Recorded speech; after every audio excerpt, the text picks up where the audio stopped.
Sir ये UPSC में decision making बताया जाता है कि हमें डिसीजन मेकर बनना है, तो हम कैसे फाइंड आउट करें कि एक स्टूडेंट को उसके पास वो क्वालिटीज़ है या नहीं, उसे यूपीएससी करनी चाहिए या नहीं चाहिए।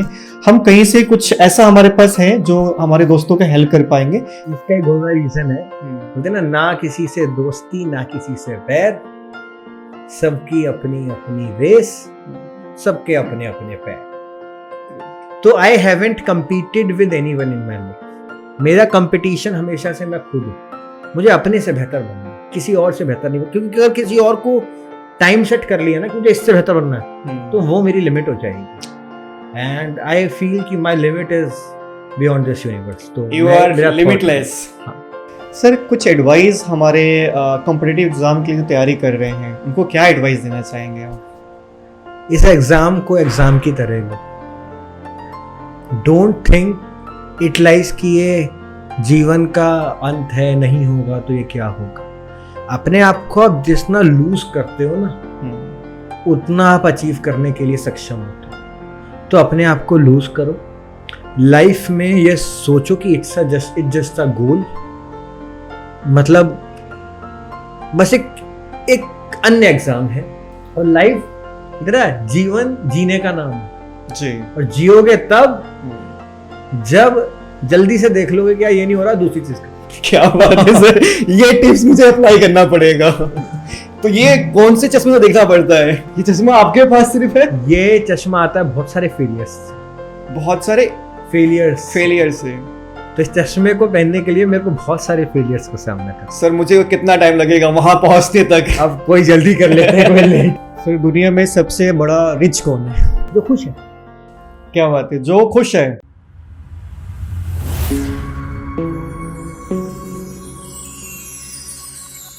Hello and welcome to young India show, let's make India aware.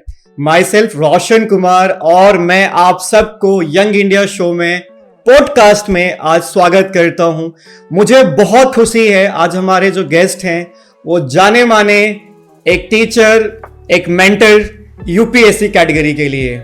So please welcome mister Aman Sharma. Sir thank you so much for coming in our young India show podcast. Sir कैसे हैं आप? मैं बहुत अच्छा हूं और मुझे बहुत खुशी हो रही है आज यहाँ पे आके।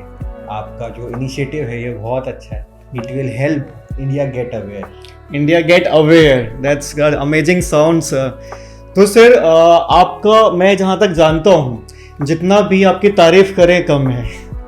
सर के बारे में बताना चाहूँ, सर एक टीचर हैं यूपीएससी कैटेगरी के लिए, अदर कॉम्पिटिटिव एग्जाम्स के लिए, और जाने माने लोग जानते हैं इनको, और जाने माने एक टीचर हैं इंडिया के अंदर। और मैं एक और तारीफ करना चाहूँ सर के बारे में, इवन एक कमी है, सर ने काफ़ी सारी बुक्स पब्लिश की है। कुछ बुक यूपीएससी कैटेगरी की है, अदर कैटेगरी की भी एग्जाम्स की सर पब्लिश कर रहे हैं बुक्स।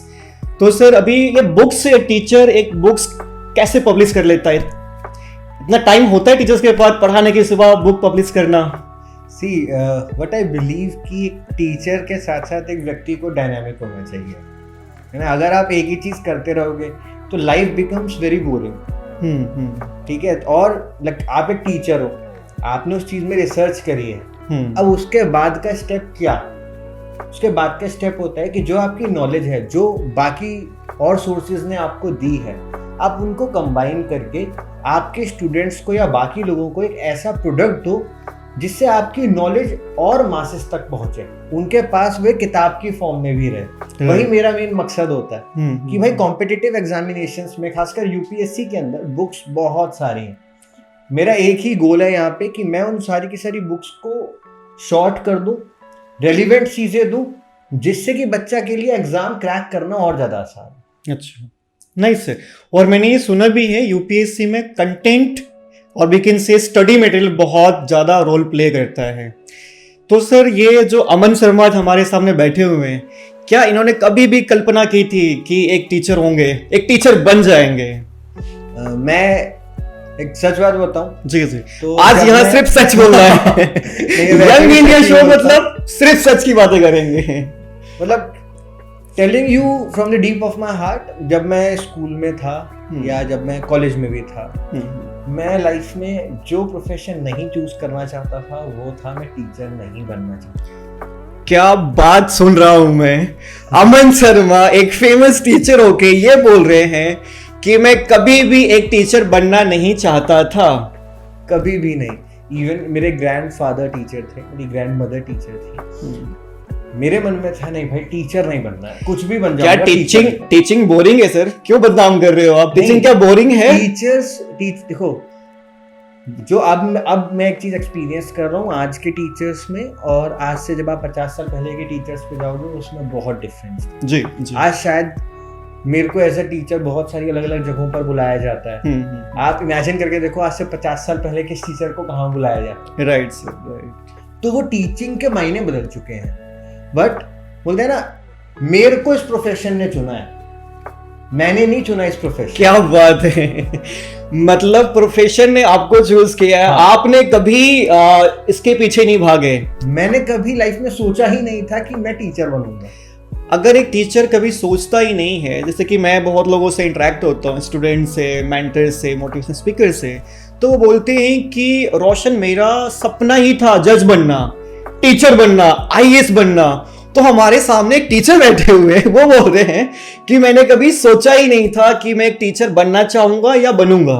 कभी नहीं। मतलब फिर जब मैंने पढ़ाना चालू किया, मतलब कोइंसिडेंटली मैं प्रोफेशन के अंदर आया, और जब पढ़ाना चालू किया तो मुझे लगा यार this was the thing I was searching for. अच्छा। बोलते ना कभी कभार आप प्यार की तलाश में नहीं निकलते बट प्यार आपको मिल जाता है। हाँ, जिसकी तलाश से उसकी वो मिल गई आपको। हाँ। अच्छा। तो मेरे को ये प्यार मिल गया मेरा। अच्छा, क्या बात है। तो आपका प्यार एक एजुकेशन, एक मेंटरशिप है। हाँ। एजुकेशन सेक्टर पूरा, मतलब आप चाहते हैं कि लोगों को गाइड करना, मेंटरशिप देना, ये आपका पैशन, प्यार। मेरी टेबल पे एक फ्रेम रखा रहता है। अच्छा। उस पे लिखा हुआ है टीचर, और नीचे उसका मीनिंग लिखा हुआ है a person who makes others dream come true. वो मेरी टेबल के सामने रखा रहता है और मैं डेली उसे पढ़ता हूँ। तो सर आपने अभी तक कितने लोगों की ड्रीम्स कम ट्रू करवा दी? नंबर्स में तो नहीं है, बिकॉज मैक्सिमम हर सर्विसेज में है। फ्रॉम यूपीएससी टू, क्या होता है ना, बहुत सारे बच्चे जो यूपीएससी नहीं करते वो स्टेट सिविल सर्विसेज में आ जाते हैं। जी जी। तो बहुत सारे हैं। एंड क्या मैं गिन भी नहीं सकता कितने सारे हैं? नहीं, मेरे पास एज पर लिस्ट नहीं है। अच्छा। बिकॉज मैं बिलीव करता हूँ कि अगर मैंने किसी एक स्टूडेंट को उस लेवल तक पहुंचा दिया है, फिर मैं वहां से ब्रेक लेकर उस जगह पे लग जाता हूँ कि जिन लोगों को वहां तक पहुंचाना है वो मेरे लिए ज्यादा इंपॉर्टेंट हो जाता है। तो मेरे पास करेक्ट लिस्ट उनकी ज्यादा है जिनको वहां तक मुझे पहुंचाना है। ट्रू। सर आपको लगता है क्या कि हर एक कोई नाउअडेज टीचर ही बनना चाहता है, और जो कि वो उतना क्वालिफाई नहीं है, they have not cleared any exam and they are teaching ना, तो लगता है कि उन टीचर से पढ़ना चाहिए, वो भी इंडिया के टफेस्ट एग्जाम को, यूपीएससी के लिए। सी यहाँ पे ना इस क्वेश्चन के दो पर्सपेक्टिव है जी। एक कि किसी व्यक्ति ने अगर कोई एग्जाम क्लियर नहीं किया है, ठीक है, तो ही वो उस एग्जाम का टीचर बनता। क्लियर कर जाता तो वो उस एग्जाम का टीचर नहीं बनता। ओके। ठीक है।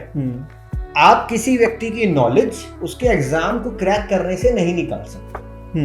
ये एक पर्सपेक्टिव है। ठीक है, ठीक है। दूसरा पर्सपेक्टिव ये है कि इतने सारे लोग टीचिंग फील्ड में क्यों आए। पहला कि आज के टीचर्स को they are getting a very handsome amount of income. ठीक है। टीचर्स आज की डेट में टीचर्स से ज्यादा इन्फ्लुएंसर्स और सेलेब्स बन गए हैं। True sir, true. ठीक है। बाकी लोगों को उनकी मेहनत नहीं दिखती है कि उन्होंने उस चीज को वहां तक पहुंचाने के लिए पिछले कितने सालों का संघर्ष है। उनको बस दिखता है कि मैं भी अगर वो कर लूंगा तो मेरे लिए भी लाइफ बहुत हैपनिंग हो जाएगी, आसान हो जाएगी। और कोविड के समय पर क्योंकि बड़ी बड़ी एडटेक कंपनीज ग्रो कर रही थी और कोई डिजिटाइजेशन का माहौल चल रहा था, इतनी सारी उन्होंने रिक्रूटमेंट करी, और अब करेंटली वही कंपनियां ले ऑफ्स कर रही हैं। ट्रू, मैं ये देख सकता हूँ, है ना। जब वो ले ऑफ्स कर रही हैं तो वो वही लोग निकल रहे हैं जिन्होंने वो शॉर्ट टर्म गोल देखा, जिन्होंने लॉन्ग टर्म गोल देखा, वो जो लोग शुरू से ही ये चीज के अंदर आ गए थे, मेहनत कर रही है, नाम बनाया है, आपको भी उसके अंदर लगना पड़ेगा। और हाँ, बच्चों को टीचर का सिलेक्शन ध्यान से करना चाहिए। इसमें इस चीज के ऊपर डिपेंड नहीं है कि किसी ने एग्जाम निकाला है, नहीं निकाला है, या वो किस लेवल पे। वो टीचर कैसा है। कभी कभार कोई व्यक्ति, तो सर हम हाँ। टीचर को जज कैसे करें? जस्ट सपोज मैं एक बिहार से एक गांव से आता हूं और मुझे यूपीएससी क्लास लेनी है। अब मैं किस कोचिंग को किस पैरामीटर पे जज करूं और उनके टीचर्स को जज करूं कि हाँ मुझे यहाँ एडमिशन लेना चाहिए? मैं आपको बताऊं, जो रिजल्ट्स होते हैं ना, जो भी कोई इंस्टीट्यूट शो करता है कि मेरे से इतने बच्चे सेलेक्ट हुए, इतने बच्चे सेलेक्ट हुए, 1000 में से 300 बच्चे, हाँ, 500 मेरे बच्चे select हुए, मेरे 600 इंस्टीट्यूट से हुए, निकले। 700 हाँ। हुए। उसको भी बच्चों को ध्यान से देखना चाहिए कि कितने असलियत में वो क्लासरूम प्रोग्राम से हैं जो बैठ के क्लास लिए हैं, और कितने बच्चे बस कि फ्री में मॉक टेस्ट करवाया, फ्री में इंटरव्यू करवाया, जी। वहां पे आके उन्होंने बस अपना छोटा सा भरा कि भाई मैं इसका एक मॉक टेस्ट दे देता हूँ इस इंस्टीट्यूट का, फ्री तो है जी। वो आपसे आपकी डिटेल लेंगे, आप फ्री में मॉक टेस्ट दो, आपका एग्जाम क्लियर हो गया, वो क्लेम कर रहे हैं कि भाई देखो ये मेरे यहाँ से पढ़ा। यहाँ पे मोरल रिस्पॉन्सिबिलिटी टॉपर्स की भी आती है कि वो गाइड करें सच में कि उन्होंने असलियत में किया कहाँ से, क्योंकि सिलेक्शन होने के बाद क्या होता है, वही स्टूडेंट्स, वही टॉपर्स किसी न किसी इंस्टीट्यूट के साथ जुड़ जाते हैं 1 2 3 लेक्चर के लिए, तो वो ऐसा करने लगते हैं। उससे क्या होता है, एक बच्चा कहीं ना कहीं डाइवर्ट हो जाता है। तो पहले तो बच्चे को ये देखना चाहिए। दूसरा, सिर्फ और सिर्फ इन्फ्लुएंसर्स की वजह से किसी कोचिंग इंस्टीट्यूट को ना ज्वाइन करें। ये बहुत ही गहरी बात है और बहुत ही इम्पोर्टेंट बात है। किसी के भी इन्फ्लुएंस में मत आइए। आप पहले उस कोचिंग को ज्वाइन करने से पहले डू क्रॉस चेक कि उसका रिजल्ट कैसा है, कितना परसेंट रिजल्ट दे रहा है, वो फैकल्टी कैसी है, कैसा सर्विस दे रहे हैं, मेंटरशिप कैसी है, और रियली में उनकी फैकल्टी क्या करती है, सपोर्ट देती है नहीं देती है। बीइंग अ टीचर, एक टीचर को ऐसा होना चाहिए कि जैसे आप गुरु द्रोण हो तो एकलव्य ना दूर बैठकर भी आपसे सीख सकते। वो टीचिंग के बोलते हैं ना बेसिक एथिक्स है। मैं एक टीचर हूं, आज कोई बाहर से व्यक्ति आया और मेरे को बोला कि सर मेरे को इस चीज में प्रॉब्लम है, और मैं उसको अगर ये कह रहा हूं कि भाई पहले मेरा सब्सक्रिप्शन ले या पहले मेरे कोचिंग में ज्वाइन कर, मैं तभी दूंगा, वहीं पे मेरा टीचर होना बेकार हो जाता है। तो सर मुझे एक बात बताइए, आप ये इतनी बड़ी बातें बोल रहे हैं ना, क्या mister Aman Sharma the teacher cool को अप्रोच करना इजी है? इजी टू अप्रोच हैं आप? सी, मैं शायद सबसे ज्यादा इजी टू अप्रोच होगा। मेरे इंस्टाग्राम पे, टेलीग्राम पे, इवन मेरा फोन नंबर भी मैक्सिमम बच्चों के पास रहता है। ये हो सकता है कि किसी काम की वजह से, मेरी मीटिंग्स की वजह से, क्लासेस की वजह से, बुक के चक्कर में, और फैमिली है तो फैमिली के साथ भी मुझे टाइम इन्वॉल्व करना पड़ता है। True sir. मैं रिप्लाई करने में थोड़ा देर जरूर हो सकता हूँ, बट मैं पूरी कोशिश करता हूँ कि एक भी बच्चा मुझसे मिस ना हो। कभी कभार ऐसा भी हो जाता है कि कुछ लोग का मुझे आज अभी मैसेज किया, उनको विद इन सेकंड्स में मैसेज का रिप्लाई मिल गया, अगर आप अवेलेबल हैं। हाँ, और कुछ लोग ऐसे भी होते हैं जिनको 2 दिन बाद मिला। पर मेरी कोशिश रहती है कि अगर मैं किसी बच्चे को बाय द चांस 1-2% रह भी गए हैं तो भी उनके सवालों के जवाब मैं अलग अलग जरिए से पहुंचा देता हूँ, इंस्टाग्राम पे रील बना के, यूट्यूब पे वीडियो डाल के। तो इनका रिप्लाई आप खुद करते हैं? हाँ, मेरी कोई टीम पर्सनल नहीं है। हाँ, अच्छा, आप कोई चैट जीटीपी तो यूज नहीं कर रहे हैं ना रिप्लाई मैंने करने के लिए? मैंने क्योंकि टेक्नोलॉजी बढ़ रही है। नहीं, मैंने चैट जीपीटी पढ़ाया इतना है, बट मैंने आज तक खुद कभी चैट जीपीटी यूज ही नहीं किया। अच्छा अच्छा। बिकॉज अगर आप ध्यान से सोचो तो चैट जीपीटी आपने यूज किया, फिर भी आपको पढ़ना पड़ेगा उसे, वो टाइम वेस्ट है। वो उन लोगों के लिए अच्छा है जो कि मेहनत नहीं करना चाहते, उनको पता है भाई दूसरे वाला चेक नहीं करना। जैसे कॉलेज गोइंग स्टूडेंट है, प्रोजेक्ट बनाने हैं, हमने भी प्रोजेक्ट ऐसे ही बनाया कॉलेज में, ना उधर से जुगाड़ कर लिया, इधर से जुगाड़ कर लिया, फ्रेंड्स का हेल्प ले लिए, है ना। मेरे तो काफी सारे मेरे दोस्तों ने भी लिखे असाइनमेंट। अच्छा अच्छा, ठीक है। तो बट यहाँ पे क्या है कि सारी सीक्रेट आज यंग इंडिया शो के पॉडकास्ट में मिलेगा आपको। पर यहाँ पे मैं बच्चों को वो नहीं देना चाहता हूँ जो इंटरनेट पे अवेलेबल है। मैं एक न्यूज़पेपर एनालिस्ट हूँ, मुझे एनालाइज करना है, वही मेरा एक्स फैक्टर है कि मैं उसको उस तरीके से एनालाइज कर पाता हूँ जो बच्चा उस पर्सपेक्टिव से बाहर निकल के सोच पाए। अगर मैं भी वही दूंगा जो इंटरनेट पे है तो फिर हमारा होने का फायदा क्या? सर लेकिन इंटरनेट पे बहुत कुछ अच्छे अच्छे टीचर्स हैं, ऑनलाइन प्लेटफॉर्म लाइक यूट्यूब, बहुत सारी चीज़ें हैं, तो यहाँ बहुत सारी ऑलरेडी चीज़ें फ्री में पड़ी हुई हैं। तो एक क्वेश्चन मेरा बनता है, भाई दिल से मैं पूछ रहा हूँ आपसे, क्योंकि मैं एक विलेज से आता हूँ, ठीक है। सब कोई यूपीएससी अफोर्ड नहीं कर सकता, ठीक है। जस्ट सपोज कि कोई यूपी से, कोई बिहार से आता है और they are not, their parents have not enough money कि वो अच्छे कोचिंग में, बड़े बड़े ब्रांड्स जो हैं उनमें वो एडमिशन ले पाएँ। तो क्वेश्चन ये है मेरा आपसे, दिल से पूछ रहा हूँ मैं, क्या यूपीएससी सेल्फ स्टडी से निकल सकता है? इसको एक ही वर्ड में आंसर दूंगा, डेफिनेटली।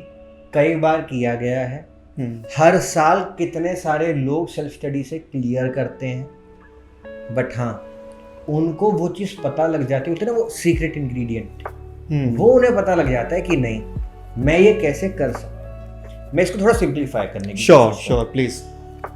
सबसे पहले आपको हर एग्जाम का सिलेबस पता होना चाहिए। हर एग्जाम की तैयारी अलग है। ये सोच के अगर बच्चा यूपीएससी तो सर क्या आपने तैयारी की थी यंग इंडिया शो पॉडकास्ट के लिए? आपकी तैयारी कैसी है आज की? मैंने तैयारी किसी चीज की नहीं करी थी लाइफ। अच्छा ठीक है। मैं बिलीव करता हूँ कि unplanned things are the best thing in life. ऊपर वाला जो अनप्लान देता है ना। तो आप रेडी हैं? सारे क्वेश्चन रैपिड क्वेश्चन आने वाले हैं यूपीएससी कॉम्पिटिटिव एग्जाम के लिए, सब चीज के लिए। Very ready. Good sir, thank please. तो कोई एक बच्चा अगर आ रहा है तो उसको पहले सिलेबस पता होना चाहिए। पहले तो बच्चा ये सोचे कि मैं यहाँ आना क्यों चाहता हूँ। वो सिर्फ अगर ये सोचा ना कि मेरी यूपीएससी की तैयारी कर लूंगा तो बाकी एग्जामिनेशन इजी हो जाएंगे, स्टेट पीसीएस निकल जाएगा, एसएससी निकल जाएगा, ऐसा कभी नहीं होता। It's a myth, big myth. Her exam की तैयारी अलग होती है। लेकिन सर कहा यह जाता है अगर आप इंडिया के सबसे टफेस्ट एग्जाम प्रिपेयर कर लिया तो सब आपके लिए बहुआ है। मैं नाम नहीं छोटे एग्जाम सारे हैं, मैं यहाँ पे नाम नहीं लूंगा, बट ऑल इंडिया रैंक 1 रहे हैं यूपीएससी के। उनकी खुद ये स्टेटमेंट थी कि मैं ना जाने कितने बीसी और डी ग्रुप के एग्जाम फेल हुआ हूँ, सारे के सारे आज तक जीते, बट आई क्रैक्ड यूपीएससी। आपको समझना पड़ेगा हर एग्जाम की रिक्वायरमेंट अलग है। इवन यूपीएससी के ही, यूपीएससी सिविल सर्विसेज के अलावा इवन आप सीडीएस देते हो, सीएपीएफ देते हो या ईपीएफओ का एग्जाम देते हो, हर एग्जाम की तैयारी अलग है। आप ये ना मिथ फैलाया गया है। वो वाला मिथ है ना कि भाई तारों की सोचोगे तो पेड़ तक तो पहुंच ही जाओगे। वो जो हमारी सोसाइटी में मिथ है ना, उसने बच्चों को इस एग्जाम के बना दिया और इसकी वजह से बच्चे ना प्रेशर में आ जाते हैं। पेरेंट्स प्रेशराइज करते हैं, यार देखो तुमने तो यूपीएससी तैयारी करी थी, तुम तो ये छोटा सा एग्जाम भी नहीं निकाल पाए। एंड पेरेंट्स डोंट अंडरस्टैंड कि उसकी वजह से बच्चों के खुद के, बोलते हैं ना, मेंटल हेल्थ पे कितना नेगेटिव इम्पैक्ट पड़ता है। True sir, true. तो एक तो वो बच्चे ये चीज मिथ को अपने ब्रेन से निकालते हैं। दूसरा, आजकल मैंने देखा है बहुत सारे बच्चे नाम के लिए आ रहे हैं, क्या कर रहे हैं, यूपीएससी की तैयारी कर रहे हैं। सर मैंने तो ये भी सुना है कि अगर मैं यूपीएससी तैयारी करूंगा तो अच्छे घर में मेरी शादी हो जाएगी। मैं ये नहीं देखा कि मेरा बेटा इस कोचिंग में यूपीएससी तैयारी कर रहा है, तैयारी करते करते बच्चे ने क्वालिफाई भी नहीं किया, इंटरव्यू भी नहीं दिया है, अब उसकी शादी हो गई। क्यों हो गई? क्योंकि बच्चा यूपीएससी कर रहा है, आईएएस बनेगा, डीएम बाबू बनेगा। वो बोलते हैं ना, वो एक्सपेक्टेशन, वही मैं बोल रहा हूँ। एक तो उसकी वजह से मत आओ। तीसरा, अगर सिर्फ आपके पेरेंट्स का सपना है और आपका नहीं है तो याद रखना वो सपना कभी साकार नहीं होगा। सर आपने बोला कि अगर पेरेंट्स का सपना है या किसी और का सपना है और आपका नहीं है, तो वो नहीं होगा। क्योंकि सपना पूरा करने के लिए सिर्फ आपका सपना होना सबसे पहली प्रायोरिटी होनी चाहिए। इट इज यू जिसको एग्जाम क्रैक करना है, इट इज यू जिसे पढ़ाई करनी है, इट इज यू जिसके अंदर मोटिवेशन होनी चाहिए। जब आपके अंदर वो सपना ही नहीं था कि भाई मुझे ये बनना है, आप वो मोटिवेशन कहां से लाओ? वो मोटिवेशन बहुत जरूरी है।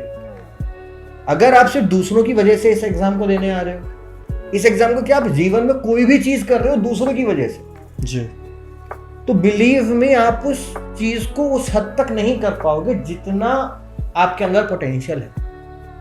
फॉर एग्जाम्पल, मानो महेंद्र सिंह धोनी है जी, MS धोनी, मैं उनसे बहुत सारे लाइफ लेसन्स लेता हूँ। मतलब जब भी मैं अपनी लाइफ में बहुत ऐसा होता है ना, यार मेरे को बहुत कंफ्यूजन हो रही है कि मैं उनका कोई भी फेवरेट मैच लगा लेता हूँ जिसमें वो बैटिंग कर रहे हैं और वो हेलीकॉप्टर शॉट में, अच्छा, ठीक है। तो अमन शर्मा हेलीकॉप्टर शॉट देखते हैं। हाँ, मेरा आपका फेवरेट प्लेयर कौन है क्रिकेट में? MS धोनी। MS धोनी। अच्छा and more than a player I like the way he strategise things. अच्छा अच्छा, स्ट्रेटजी। हाँ, वो मुझे ज्यादा पसंद है। तो अगर मान लो कि MS धोनी साहब के पेरेंट्स अगर उन्हें जिद करते कि तुम लॉयर बन जाओ, तुम जज बन जाओ, लॉयर छोड़ो कि आप TT की जॉब पे हो, हाँ हाँ, आप TT ही रहो जी, मत जाओ कहीं, सरकारी नौकरी है, मस्त है सब। बट क्या हुआ, उनके पेरेंट्स का सपना शायद वहां तक स्टक हो जाता, बट उनके सपने वहां नहीं टिके थे। इसीलिए उन्होंने सोचा कि नहीं, जो मुझे करना मैं वो करूंगा। आप देखो, उन्होंने वो किया जो उनके दिल में था, and now he is there where he is superstar. तो आप किसी भी व्यक्ति को उठा के देखो, अब मान लो अगर डॉक्टर APJ अब्दुल कलाम साहब, जी, साइंटिस्ट ऑफ इंडिया, हाँ, अगर वो जो कर रहे हैं वो उनके मन में नहीं होता, वो और कुछ बनते, तो देश का कितना नुकसान होता है ना। अगर प्रधानमंत्री नरेंद्र मोदी जी पॉलिटिशियन ना बन के सोचते कि नहीं, मैं तो MBA चाय वाला की तरह, हाँ, मोदी चाय वाला खोलूंगा, मोदी चाय वाला खोलूंगा, तो देश का प्रधानमंत्री नहीं बन पाता, नहीं, तब लाइफ तब भी कट पाती, और शायद इतना प्रोग्रेस इंडिया ने किया है, या जो भी उनकी रणनीति रही है, शायद वो हमें नहीं मिल पाती, या वो यहाँ आ नहीं पाते। हाँ, मतलब लाइफ में आपके ड्रीम्स सबसे ज्यादा इंपॉर्टेंट होने चाहिए। अब मान लो कोई बच्चा तैयारी करने आना चाहता है, ठीक है, सबसे पहले उसको अंडरस्टैंड करना पड़ेगा कि इस एग्जाम का सिलेबस, ठीक, डन। सिलेबस के बाद उसको प्रीवियस ईयर क्वेश्चन देखने पड़ेंगे कि क्वेश्चन फ्रेम कैसे हो, ठीक है। जैसे मान लो करंट अफेयर्स है लिखा हुआ, तो आपसे ये नहीं पूछा जाएगा कि इस राजा का जन्म कौन से सन में हुआ, वो UPSC नहीं है, वो ये पूछेगा कि इसके जन्म से उस देश के कल्चर, इकोनॉमी, एडमिनिस्ट्रेशन के अंदर क्या बदलाव आए थे। तो आपको ये समझना पड़ेगा उसका पैटर्न क्या। फिर आज की डेट में तो डिजिटल रिसोर्स बहुत सारे हैं जी, आपको देखना पड़ेगा कि कोई ना कोई टॉपर की स्ट्रेटेजी उठा लो, उससे देखो कि इस व्यक्ति ने कैसे करने की कोशिश करी। मैं यहाँ पे एक और चीज बताऊं आपको कि टॉपर स्ट्रेटेजी 100% जो बच्चे मानते हैं ना, वो सबसे ज्यादा बोलते हैं ना मिसगाइडेड हो जाते हैं। सर क्या बोल रहे हैं आप? टॉपर की स्ट्रेटजी अगर हम फॉलो करते हैं 100% कि भाई जो उसने किया वही मैं करूंगा, अच्छा, तो आप 100% मिसगाइडेड होगे। क्यों? उस व्यक्ति का बैकग्राउंड अलग होगा, उस व्यक्ति के पढ़ने का तरीका अलग होगा, उसके स्ट्रॉन्ग पोर्शंस अलग होंगे, उसने ग्रेजुएशन में अलग चीज की होगी, उसका पेरेंटल बैकग्राउंड अलग होगा। ट्रू। उसके 25 साल की जर्नी तुम्हारी 25 साल की जर्नी से अलग है, तुम उससे सीख सकते हो, उसके पथ पे नहीं चल सकते। क्या बात है सर, बहुत आई ओपनिंग स्टेटमेट है कि do not follow blindly to any toppers, neither any teacher, blindly. तो देखो एक कहावत है कि if you follow blindly someone you will become a slave. एक तरफ आप देश के राजा बनने की कोशिश कर रहे हो और एक तरफ आप कोशिश कर रहे हो कि मैं इसके पीछे दौड़ूं। हमेशा ऊंची उड़ान रखनी चाहिए, उड़ान का लेवल जहां होगा बंदा वहीं अटक जाए जी, वो अटकना नहीं है। तो बच्चा उनसे सीखे। फिर बेसिक किताबें वो हर बंदा, हर टीचर, हर स्टूडेंट सबके पास होती हैं, वो अगर आप कलेक्ट नहीं भी कर पा रहे हो तो आपके पास ऑनलाइन तो वो चीजें अवेलेबल हैं, राइट, उनको पढ़ना स्टार्ट करो। ठीक, लोगों को अप्रोच करो, डरो मत यार ये टॉपर मेरी मदद नहीं करेगा या ये टीचर मेरी मदद नहीं करेगा। आपको मदद मांगने से मिलती है। आप किसी को बोलोगे नहीं कि मुझे सर आपसे ये चाहिए, तो आपको मिलेगा नहीं। दुकान पे जाते हैं तो भी बोलते हैं कि भाई मुझे 1 किलो आटा दे दो, चावल दे दो। अगर वो जाके बस खड़े हो गए और बस इंतजार करते रहे कि भाई जो मन करे वो मुझे खुद दे दे, तो वो कभी हाथ में आएगी नहीं आएगी। तो वो आपको मांगनी पड़ेगी। कुछ भी अचीव करने के लिए एफर्ट तो पुट करना पड़ेगा। तो जब आप वो चीज मांगोगे, एक नहीं दे रहा है, 2 नहीं दे रहे हैं, कोई ना कोई तो अच्छा होगा ना जो आपको देगा, कोई ना कोई आपकी मदद करेगा। और अगर आपका ये सपना है और कोई मदद नहीं भी करता पर आपको करना है, तो you will find a way in any circumstance. मुझे ना डूबते हुए को तिनके का सहारा, बिल्कुल सही, वो तिनका खोज ही लेगा। जिसको करनी है वो तिनका खोज लेगा। अब हनुमान जी हम्म, जब भगवान श्री राम के काम से निकले, उनको पता थोड़ी था कि उनको दक्षिण में जाना है माता सीता की खोज। हम्म, कुछ भी पता नहीं था उनको तो अपनी शक्तियों का भी एहसास नहीं था। पर उनको शक्तियों का एहसास कब हुआ? जब वो रामेश्वरम के तट तक पहुंच चुके। मतलब उन्होंने पूरी सारी की सारी चीजें पार कर ली थी। कर ली थी ना। जब आप चलते हो तो आपको सहारा मिलते चले जाते हैं, लोग मिलते चले जाते हैं, इकट्ठे होते चले जाते हैं। इसी तरीके से, और जब आप वहां तक पहुंचोगे कोई ना कोई आपको भी आपकी शक्तियों का एहसास कराई देगा, जामवंत जी की तरह। ट्रू से बहुत अच्छी लाइन बोली है आपने। तो स्टूडेंट जो हैं, बच्चे जो हैं यूपी से तैयारी कर रहे हैं, अलग कम्पिटिटिव एग्ज़ाम की तैयारी कर रहे हैं, मैं आशा करता हूँ कि वो डेफिनेटली आपको रीच करें, और आप उनकी कोई भी क्वेरीज होती है तो आप उनको रिवर्ट बैक करें। एक तिनके का सहारा आप ज़रूर बनेंगे। डेफिनेटली। और यहाँ पे आने का भी मेरा मेन यही था कि ज़्यादा से ज़्यादा लोगों को ये पता लगे कि भाई कोई व्यक्ति है जो कि अप्रोचेबल है, इजी टू अप्रोच है। हाँ, इजी टू अप्रोच। राइट। आज के टाइम में सर बहुत कम लोग हैं जो कि उनका नेम फ्रेम बड़ा है, बड़े बड़े टीचर्स हैं, नेम फ्रेम बड़ा है, लेकिन आप उनसे तब पढ़ सकते हैं when you are going to paid something. तो हमारे साथ मैं टीचर कम बोलूँगा, सर से मैंने बहुत कुछ सीखा है, पर्सनल भी सीखा है बहुत कुछ। तो ये टीचर कूल हैं। मैं आपको सर नेम अमन शर्मा नहीं बोलूँगा, टीचर कूल बोलूँगा आज से आपको। तो सर बहुत कूल माइंडेड हैं, बहुत इजी टू और अप्रोचेबल हैं। तो सर कभी आपको लगता है कि हम एक यूपीएससी एस्पिरेंट जो तैयारी जर्नी करती है ना, और चाहे करता है, तो वो बहुत ही अपने अप एंड डाउन स्टेज से गुजर रहे होते हैं, तो उनको एक चीज़ होती है, you know, we called anxiety, और वी कैन से कि स्ट्रेसफुल हो रहा है मुझे। तो can you please do share some tips student के लिए, एंजाइटी और स्ट्रेस को स्टडी में कैसे बैलेंस रखें? देखो, पहले तो एंजाइटी का कारण आपको समझना पड़ेगा। जब एक बच्चा तैयारी करता है, उसके पास सिर्फ अपने सपनों के साथ साथ बाकी लोगों की उम्मीदें जुड़ जाती हैं। और जैसे भगवान बुद्ध ने कहा है कि जब आप औरों की उम्मीदें, या बोलते हैं ना, आप कोशिश करते हो कि भाई इसकी मेरे ऊपर उम्मीद है ना, एक्सपेक्टेशन कॉस्ट टू सम, ठीक है, वो जो एक्सपेक्टेशन है दूसरों की, उसकी वजह से एक बच्चा इतना प्रेशराइज हो जाता है कि अगर मेरा नहीं हुआ तो वो क्या बोलेगा, मम्मी पापा को क्या जवाब, रिलेटिव्स क्या बोलेंगे, मामा क्या बोलेंगे। फिर आपका आज की डेट में सोशल मीडिया स्ट्रेस का सबसे बड़ा कारण। वो देख रहा है कि भाई एक तरफ तो मैं इंस्टाग्राम पे पढ़ाई की वीडियोस देख रहा हूँ, दूसरी साइड स्वाइप किया, अरे ये दोस्त के तो मेरे से भी कम नंबर आए थे कॉलेज में, देखो आज इसकी तो वाइफ भी है, ये तो आउट ऑफ इंडिया घूम रहा है, लाइफ मस्त जी रहा है, लाइफ जी रहा है। सोशल मीडिया को देखकर आप ये इमेजिन करने लगते हो, यार इसके जीवन मस्त है। सबसे बड़ी चीज ये कि सोशल मीडिया पे सिर्फ जो हंसता चेहरा दिखता है। अब बताओ कौन व्यक्ति है जो सोशल मीडिया पे अपना रोता हुआ चेहरा डालेगा? एक दो जिन्होंने आज तक डाले होंगे ना, उनको रोने की वजह से मिलियन फॉलोअर्स मिल गए होंगे, ठीक है।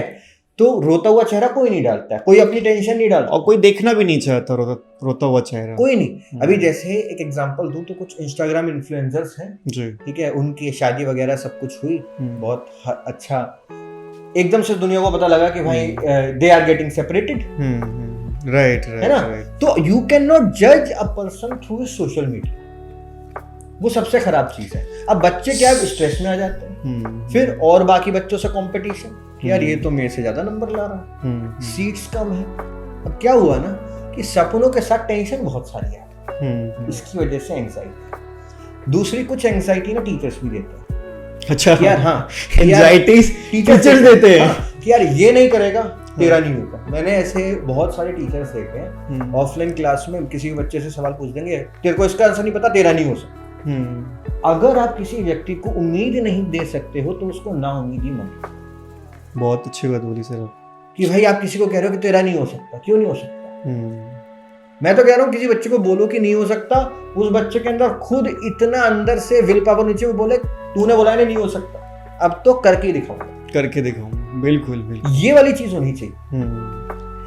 एंजाइटी, आपने जो वर्ड यूज किया ना एंजाइटी, उसको बच्चे एंजाइटी यूज नहीं करते, बोलते हैं सर मैं बहुत डिप्रेशन में, अच्छा अच्छा उनको ये भी समझ नहीं आता कि डिप्रेशन और एंजाइटी में कितना डिफरेंस है। ट्रू। और वो एंजाइटी का बहुत बड़ा कारण है कि बच्चा इस एग्जामिनेशन में बहुत लोनली हो जाता है, सेपरेट हो जाता है अपनी फैमिली से, अपने दोस्तों से। तो जब वो अलग हो जाता है, और बहुत सारे बच्चे होते हैं जिनका एक ही बार में हो गया, अब कुछ होते हैं जिनको काफी टाइम लग गया। अब जिनको टाइम लग जाता है ना, उनको जो स्ट्रगल करना पड़ता है, खुद के अंदर जो लड़ाई लड़नी पड़ती है, वो बहुत बड़ी होती है।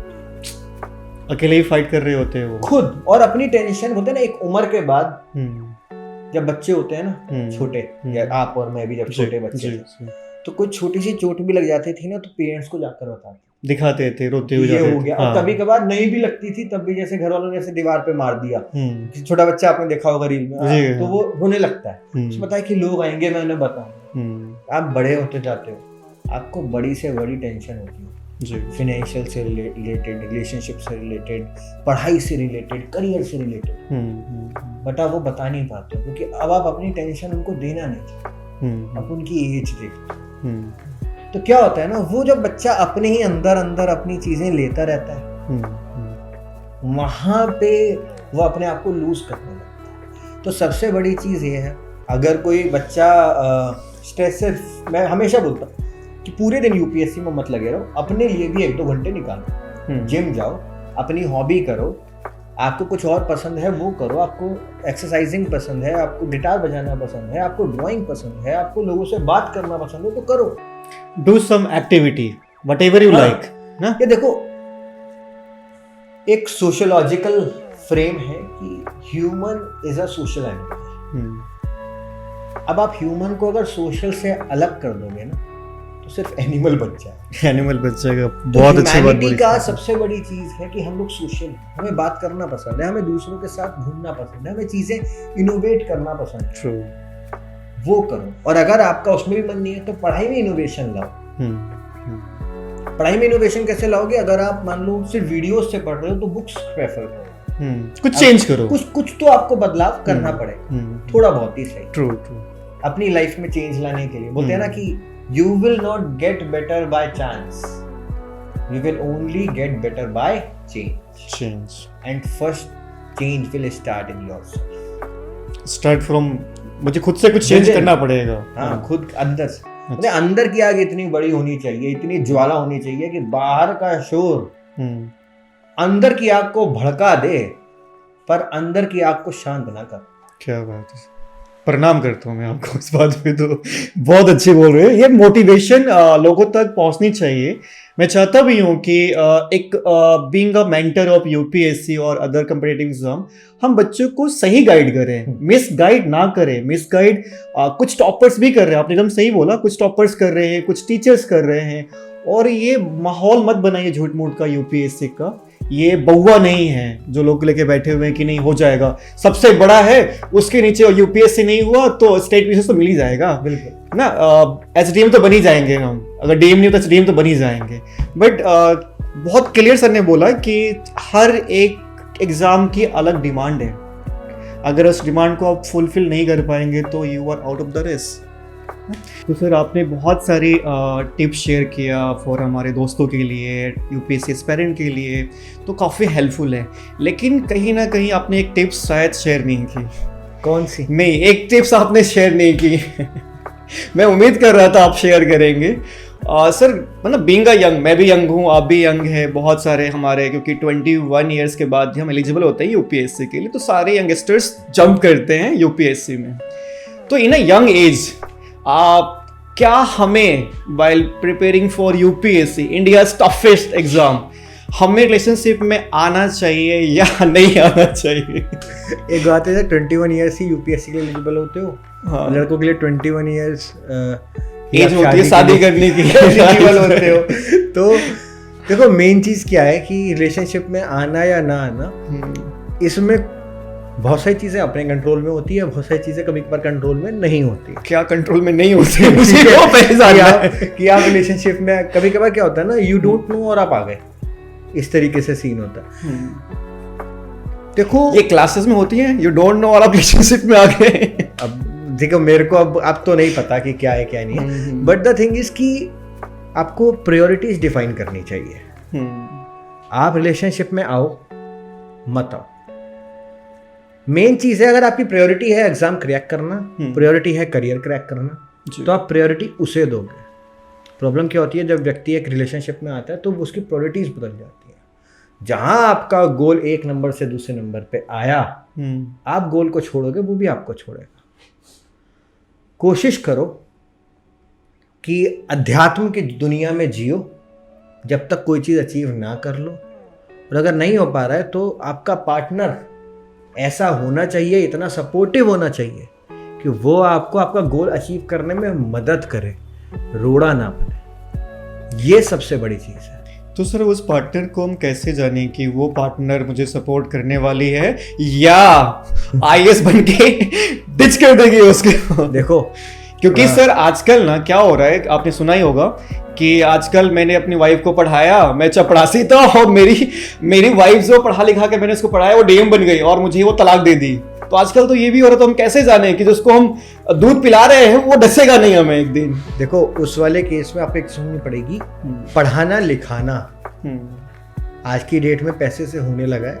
वो मैं बिल्कुल उस चीज़ को मानूंगा कि व्यक्ति बोल सकता है मैंने पढ़ाया लिखा है, पर वो व्यक्ति पढ़ा लिखा खुद से नहीं। तो देश में लाखों बच्चे तैयारी करते हैं, निकलते गिने चुने ही हैं जो उस लेवल तक पढ़ते हैं जी। तो आप उस दूसरे व्यक्ति की कैपेबिलिटी को सिर्फ और सिर्फ पैसे से नहीं नाप सकते, और कभी भी आपकी पर्सनल लाइफ को प्रोफेशनल लाइफ से लिंक नहीं कर सकते।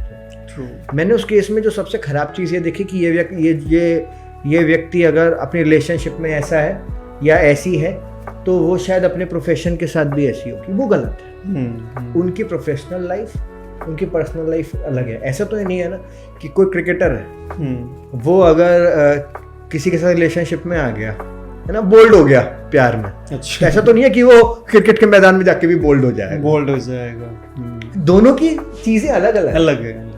तो वो चीज आपको समझना पड़ेगा। अब जैसे एक आईएएस टॉपर हुए हैं, उन्होंने अपनी कामयाबी का क्रेडिट अपनी गर्लफ्रेंड को दिया था। क्यों? क्योंकि उन्होंने उन्हें सपोर्ट किया to reach that point. Right. बहुत सारे बच्चे हैं, मैक्सिमम बच्चे हैं जो नाकामयाबी का जो बोलते हैं ना टैग, वो अपनी रिलेशनशिप के ऊपर डाल देते हैं, यार ये गलत हो गया इससे।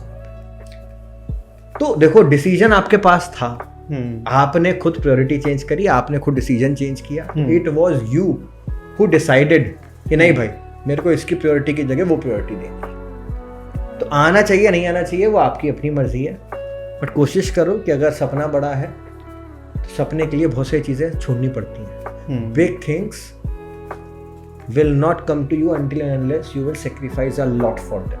Right, true. तो सर हमें आईएएस बनते हैं, हम डिसीजन मेकर बनते हैं, तो डिसीजन मेकर की आपकी जो शुरुआत वहीं से हो जाती है। इसको चूज करना है नहीं करना है आपको डिसीजन लेना पड़ेगा वहां से। यूपीएससी आपको ये नहीं बताती, इंटरव्यू में ये नहीं होता कि आप डिसीजन मेकर लो, वो वहां से चेक नहीं कर रहे होते, वो आपकी पूरी जर्नी देख रहे होते हैं, ही इज डिसीजन मेकर और नॉट। जब आप ये चूज नहीं कर पा रहे हो कि ये गर्लफ्रेंड होनी चाहिए नहीं होनी चाहिए, बॉयफ्रेंड होना चाहिए नहीं होना चाहिए, आपको रिलेशनशिप में आनी चाहिए नहीं आनी चाहिए। यार सी देखो, ये होता है ना, ये सबसे बड़ा जुआ है। तो यूपीएससी एक जुआ है? यूपीएससी नहीं कि रिलेशनशिप कि आपको कैसा बॉयफ्रेंड मिलेगा, गर्लफ्रेंड मिलेगी। बिकॉज सी, एक व्यक्ति को जानने के लिए यू नीड टाइम, है ना, you need ample amount of time. तो डिसीजन मेकिंग तो यहाँ पर काम आती ही नहीं है। डिसीजन मेकिंग तो बहुत कम हो जाती है। आप एक लेवल तक ही डिसीजन मेकिंग कर सकते हो, पर आप जब किसी व्यक्ति के साथ रहते हो तब आपको असलियत में एहसास होता है कुछ चीज़ों का। अच्छा। तो सर एक सिंपल वर्ड बताइए मुझे, रिलेशनशिप में आना चाहिए नहीं आना चाहिए? देखो, लाइफ में कभी ना कभी तो इंसान को आना है। Human being is a social animal. नहीं, यू भटकेंगे नहीं हम यंग इंडिया शो में भटकते नहीं है। मैं यही बोल रहा हूँ मिस्टर टीचर कुबल से एक डायरेक्ट क्वेश्चन है, यूपीएससी की तैयारी में रिलेशनशिप में आना चाहिए या नहीं आना चाहिए? जवाब आप मिलता है मिस्टर? इसका जवाब 90% नो। 90% यूपीएससी की तैयारी में no girlfriend no boyfriend, right. और 10% उनके लिए जिनके गर्लफ्रेंड या बॉयफ्रेंड उनको सपोर्ट कर रहे हैं टू अचीव ड्रीम्स। बहुत अच्छी बात बोली सर आपने कि अगर वो सपोर्ट करने वाला या करने वाली मिल जाए तो आप बहुत आराम से यूपीएससी क्रैक कर फिर वो हेल्प करता है, हम्म, फिर वो हेल्प करता है टू रिलीज योर स्ट्रेस, फिर वो हेल्प करता है कि आप मुझे ये सब्जेक्ट समझ में नहीं आ रहा है, and the other partner is saying कोई बात नहीं, मैं रात को पढ़ के तुम्हें कल समझाऊंगा। दिस आप पेरेंट्स से चीज शेयर नहीं कर पा रहे हो, वो रिलैक्स कर, वो कह रहे हैं नहीं डू अ थिंग, क्लास में जाओ, क्लास बाकी सारी चीजें आई विल मैनेज, वो बहुत इम्पोर्टेंट। ट्रू सर, बहुत अच्छी बात बोली आपने। ये अगर हमें कोई ऐसा साथी मिल जाए तो डेफिनेटली गो फॉर इट। अगर आपको ऐसा रिलेशन मिलता है तो आप चूज कर सकते हैं, जा सकते, सी और he will support you know कि आपको आपका मोरल डाउन कर देगा ना, तो डेफिनेटली चूज करनी चाहिए। तो सर मेरा आपसे क्वेश्चन है, यूपीएससी में आने से पहले बहुत लोग रिसर्च करते हैं कोचिंग के बारे में और टीचर्स के बारे में, सिलेबस के बारे में, एग्ज़ाम पैटर्न कितने हैं, सब कुछ, लेकिन फिर भी ना कहीं वो क्लियर नहीं कर पाते हैं। तो क्या आपको लगता है यूपीएससी एक जुआ है?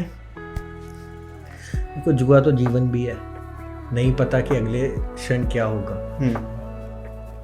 यूपीएससी जुआ तो है क्योंकि यहाँ पे सक्सेस रेट थोड़ा कम है।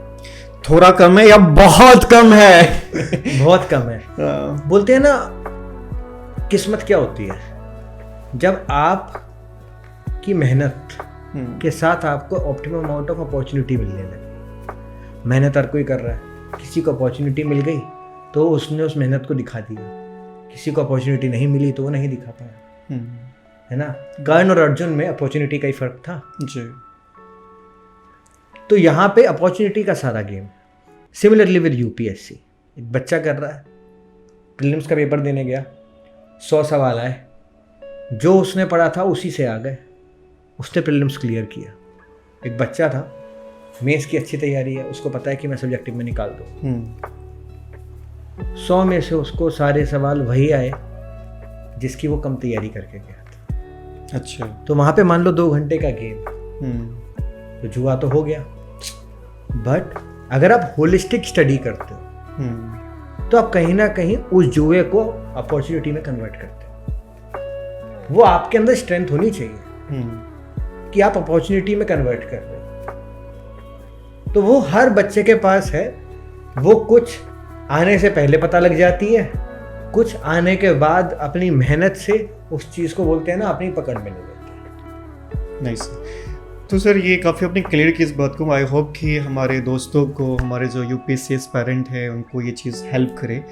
लेकिन सर ये सब बातें बहुत अच्छी लगती है कि ये चीज़ फाइंड आउट करो, लेकिन फिर भी यूपीएससी क्रैक करने का क्या कोई मंत्रा है? सी मंत्रा एक ही है, डिसिप्लिन। तो क्या सब डिसिप्लिन नहीं है? 10 लोग फॉर्म भरते हैं, 5 लोग अपीयर होते हैं, नहीं है। अच्छा। डिसिप्लिन वो होता है कि जब आप डिसिप्लिन से कोई काम कर रहे हो तो वो काम आपकी हैबिट बन जाए। जैसे मान लो मैं पिछले 5 साल से लगातार न्यूज़पेपर पढ़ा, not even taking a gap of a single day. हो सकता है मैं क्लास से छुट्टी लूँ, बट ऐसा नहीं होता है कि वो अखबार मेरे सामने, मेरी आंखों के सामने से ना गुजरे। जब आप कोई चीज़ डिसिप्लिन में करते हो तो वो आपकी हैबिट बनती है। जब आपकी कोई हैबिट बनती है तो उस हैबिट के साथ आप कंसिस्टेंट हो जाते हो, और जब आप कंसिस्टेंट होते हो तो आप ग्रो करते हो, और जब आप ग्रो करते हो तो सक्सेस मिलेगी मिलेगी। तो डिसिप्लिन अपने आप वही व्यक्ति कर पाएगा, वही डिसिप्लिन ला पाएगा जो व्यक्ति हार्ड वर्किंग है, जो व्यक्ति सपने के लिए जीना चाहता है, जो व्यक्ति ये काम करना चाहता है। आप कोई भी काम देख लो, आपको कुछ भी बनना है जीवन में, डिसिप्लिन जरूरी है लाइफ के अंदर। इवन लाइफ को भी आपको हेल्दी जीना है ना, तो वो हेल्दी डिसिप्लिन जरूरी है कि मैं ये नहीं खाऊंगा, वो नहीं खाऊंगा, मैं फैटी फूड्स नहीं खाऊंगा, तो वो चीज़ बहुत जरूरी है। True sir. अगर मैं इसको अगर समराइज करूं कि यूपीएससी क्लियर करने का, सक्सेस पाने का मंत्र क्या है, तो फर्स्ट थिंग हमें पहले ये जानना चाहिए जिस फील्ड में हम जा रहे हैं उसका एग्ज़ाम पैटर्न क्या है, बिल्कुल हम सूट करते हैं या नहीं करते हैं उसके लिए। अब मुझे जो ज़्यादा लगता है कि being a teacher, being a mentor for UPSC and others exam, पहले आपको ये समझना पड़ेगा कि हम जहाँ जा रहे हैं हमारी स्ट्रेटजी क्या है। योर स्ट्रेटजी और weapon in the exam, right? 10 lakh crowd में आप जा रहे हो, 5 लाख अपेयर हो रहे, आपके पास स्ट्रेटजी क्या है? पहली चीज़। और दूसरा लगता है मुझे सर कि आपको पहले अच्छे से पता होना चाहिए कि क्या प्लानिंग है मेरे एग्ज़ाम के लिए। तो स्ट्रेटजी, प्लानिंग प्लस एक अच्छा मेंटर लाइफ में बहुत इंपॉर्टेंट है। ये 3 चीज़ एग्ज़ाम के लिए मुझे लगता है sir, if I am wrong please correct मी। नहीं बिल्कुल ना, तो ये 3 चीज़ आपको एग्ज़ाम में क्लियर करने के लिए ये बहुत क्लियर आपको पता होनी चाहिए, या आप लिख लीजिए कहीं। स्ट्रेटजी, आपकी प्लानिंग, आपका एक अच्छा मेंटर लाइफ में होना चाहिए यूपीएससी के। मेंटर तो लाइफ में भी होना चाहिए। ट्रू सर, है ना, सिर्फ यूपीएससी नहीं। बोलते हैं ना, इस दुनिया में सबसे अच्छे मेंटर भगवान श्री कृष्ण हुए। ट्रू, उनसे बढ़िया कोई मेंटर ही नहीं है, जिन्होंने अर्जुन को वो ताकत दिला दी कि अर्जुन अपने ही भाइयों, अपने रिश्तेदारों के खिलाफ खड़ा हो पाए। जी जी। एक और बहुत बोलते हैं ना खतरनाक मेंटर हुए, जामवंत जी, जिन्होंने थोड़ी देर की मेंटरशिप में एक बोलते हैं ना एक ऐसे व्यक्ति को जिसको अपनी ताकतों का एहसास नहीं था, भगवान हनुमान जी को उन्होंने थोड़ी देर में एहसास करा के उनको बता दिया कि भाई तुम जो सोच रहे हो तुम वो नहीं हो, तुम पवन पुत्र हो, राइट, तुम वो हो जिसकी वजह से पूरी दुनिया आगे बोलते हैं ना आगे सच्चाई का, दोस्ती का, समर्पण का मार्ग देखेगी। तो मेंटरशिप से ना एक इंसान बदल जाता है। इवन आप देखोगे, अभी आप काफी सारे रील्स भी देख रहे होगे, अभी एक छोटी सी रील आई थी कि विराट कोहली प्रैक्टिस कर रहे थे नेट मैच, तो उनके बहुत बचपन के गुरु इन्होंने उनको क्रिकेट खेलना सिखाया था, वो फील्ड में है तो वो उनके पास गए, उनके पैर छुए। वो होता है मेंटर। और एक मेंटर की ना एक्सपेक्टेशन नहीं होती है, मेंटर के अंदर सिर्फ गिविंग एटीट्यूड होना चाहिए कि भाई मैं इस व्यक्ति को अपनी तरफ से जितना मेरे पास है मैं क्या दे सकता हूँ। राइट। लेने का भाव जिस मेंटर के अंदर आ गया वो मेंटर से बिजनेसमैन हो गया। बहुत अच्छी बात बोली सर आपने। तो सर आप भी एक मेंटर हैं, और आप क्या समझते हैं, या मैं और अच्छा क्वेश्चन एक फ्रेम करूँ आपके लिए, तो टीचर कूल, मैं तो सर आपको यही बोलना चाहूँगा, टीचर कूल। तो टीचर कूल अमन शर्मा अपने आप को कहाँ देख रहे हैं अपकमिंग ईयर्स के अंदर? अपकमिंग ईयर्स के अंदर आई एम वॉचिंग आउट कि मैं कैसे और ज़्यादा लोगों तक पहुँच सकता हूँ, मैं अपनी खुद की स्किल्स कैसे इम्प्रूव कर सकता हूँ। मैं हर महीने कोशिश करता हूँ कि मेरे पढ़ाने का तरीका, मेरा कंटेंट सेम ना हो। It should improve massively, and it should improve so massively कि जो कॉम्पिटिटर्स हैं वो जब तक वो इम्प्रूव करने का सोचे मैं उनसे 3 लेवल अप हो जाऊँ। सर कंपटीशन बहुत है, आपको पता है बड़े बड़े टीचर्स हमारे, मैं अगर नाम लूँ तो अवध ओझा सर, खान सर, बड़े बड़े फिजिक्स वाले बहुत टीचर्स लाइन में हैं। तो इनको देखते हुए मैं अगर इनसे मैं पूछूं आपसे, तो कहाँ देख रहे हैं आप अपने आप को? क्या नेक्स्ट मिस टीचर कूल आ रहे हैं इस सीक्वेंस में? मैंने कभी ना अपनी रेस मानी नहीं। मैंने टीचिंग को एज अ प्रोफेशन से ज़्यादा पूजा की तरह लिया है। मैं आज भी अपनी टेबल पे बैठता हूँ तो मेरे को लगता है कि I have the responsibilities on my shoulder. मैं हर टीचर की बहुत रिस्पेक्ट करता हूँ, चाहे वो उन्होंने बहुत बड़ा नाम अचीव किया हो या किसी ने नहीं किया हो। राइट, ठीक है, बिकॉज हर एक व्यक्ति ने ना अपनी लाइफ में वो मेहनत करी है तो वो वहाँ पे है, और कुछ ऊपर वाले का आशीर्वाद है। ट्रू, ठीक है, अगर ऊपर वाला चाहेगा तो। और मैं अपने आप को अभी भी I feel I am the king of this field. You are the king of the I am king of what I am teaching. Sir एक क्वेश्चन है, हाँ, आप न्यूज़ एनालिसिस करते हैं, हाँ, आपकी एक्सपर्टीज है, can you rate your self out of 10? I will rate myself 9। मतलब करंट अफेयर, अगर न्यूज़पेपर की बात करूं तो आप जो पढ़ाते हैं करंट अफेयर, अपने को रेट करना चाहेंगे आउट ऑफ 10 में से 9 क्यों सर? 1 नंबर का इम्प्रूवमेंट, बिकॉज मैं जिस एग्ज़ाम के लिए पढ़ाता हूँ वो एग्ज़ाम अनप्रेडिक्टेबल है। मैं बच्चों को बहुत कोशिश करता हूँ कि जितना मैं पढ़ा रहा हूँ मैं उससे ज़्यादा रिजल्ट यूपीएससी के अंदर दे सकूं अकॉर्डिंग टू भाई पेपर में सर के इतने क्वेश्चंस आए, बट वो एग्जाम अनप्रिडिक्टेबल है। दूसरा, मैं अभी भी ये जानता हूँ कि मेरे अंदर अभी भी इम्प्रूवमेंट की बहुत ज़्यादा कैपेबिलिटीज़ हैं और बहुत ज़्यादा ज़रूरत है जो समय समय के हिसाब से करनी चाहिए। सर आप करंट अफेयर पढ़ाते हैं और ये आपकी एक्सपर्टीज़ है, करंट अफेयर पढ़ाना, न्यूज़पेपर के बारे में बताना, बच्चों को करंट अफेयर से रिलेटेड जितने क्वेश्चन फ्रेम हो सकते हैं उनको समझाना। न्यूज़पेपर एनालिसिस, तो आप न्यूज़पेपर एनालाइज करते हो यूपीएससी के लिए, अच्छा, तो व्हाट डू यू फील कि आप किस लेवल का एनालाइज करते हो? सर आप करंट अफेयर के लिए और न्यूज़पेपर के लिए बादशाह माने जाते हैं, जहाँ तक मैं जानता हूँ। बच्चों का फीडबैक, लोगों से मिलता हूँ, करंट अफेयर मतलब अर्बन शर्मा। तो सर इसको पढ़ाना कितना आसान है, कितना इजी है? क्या लगता है कि न्यूज़पेपर से, करंट अफेयर से पेपर को एनालिसिस करना ये कितना रिलेवेंट है यूपीएससी एग्ज़ाम के लिए और अदर एग्ज़ाम्स के लिए? पहले तो ये इजी नहीं है। अच्छा, रीज़न बिहाइंड, क्योंकि इवन मुझे भी नहीं पता होता सुबह 4:30 बजे से पहले कि अगले दिन मुझे क्या पढ़ाना है, ठीक है। एंड आपको हर एक न्यूज़ को बहुत सारे एंगल्स पे देखना होता है। मैं बच्चों को बोलता हूँ कि you have 4 levels to understand the news. मेरा एक मकसद रहता है कि मैं बच्चों को लेवल 4 तक लेकर जाऊँ। लेवल 4 के अंदर क्या है, जहाँ बच्चे के खुद के अंदर उस न्यूज़ से समझने के बाद खुद विचार आए कि मेरे लिए क्या सही है, क्या गलत है। जब तक मैं वो बच्चे के मन में वो विचार किसी एक न्यूज़ के लिए नहीं डाल पाता, उसको हर एक चीज़ उसके बारे में बता के, उसके बैकग्राउंड, उसके प्रोज, उसके कॉन्स, उसके वे फॉरवर्ड, उसके फ्यूचर पर्सपेक्टिव और अलग अलग लोगों के views, even my views also. But मैं बिलीव करता हूँ कि जो मेरे स्टूडेंट्स हैं वो अपने व्यूज़ जनरेट करें मेरी न्यूज़ सुनने के बाद। तो वहाँ पे वो उस चीज़ को करने में, अब क्या होता है ना, बोलते हैं ना, करत करत अभ्यास के जन्मत हो सुजान।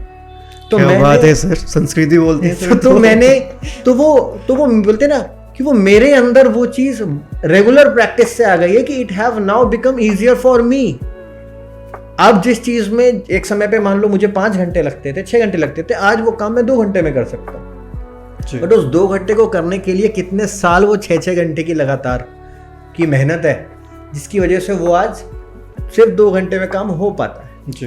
प्रॉब्लम यहाँ पे आती है कि रोज रोज नए बच्चे आते हैं, उनको हर एक बच्चे को इक्वली टैकल करना, क्योंकि मेरी एक बहुत फिलॉसफी है बहुत छोटी कि each and every question is relevant, चाहे वो मेरी पूरी क्लास के लिए ना हो।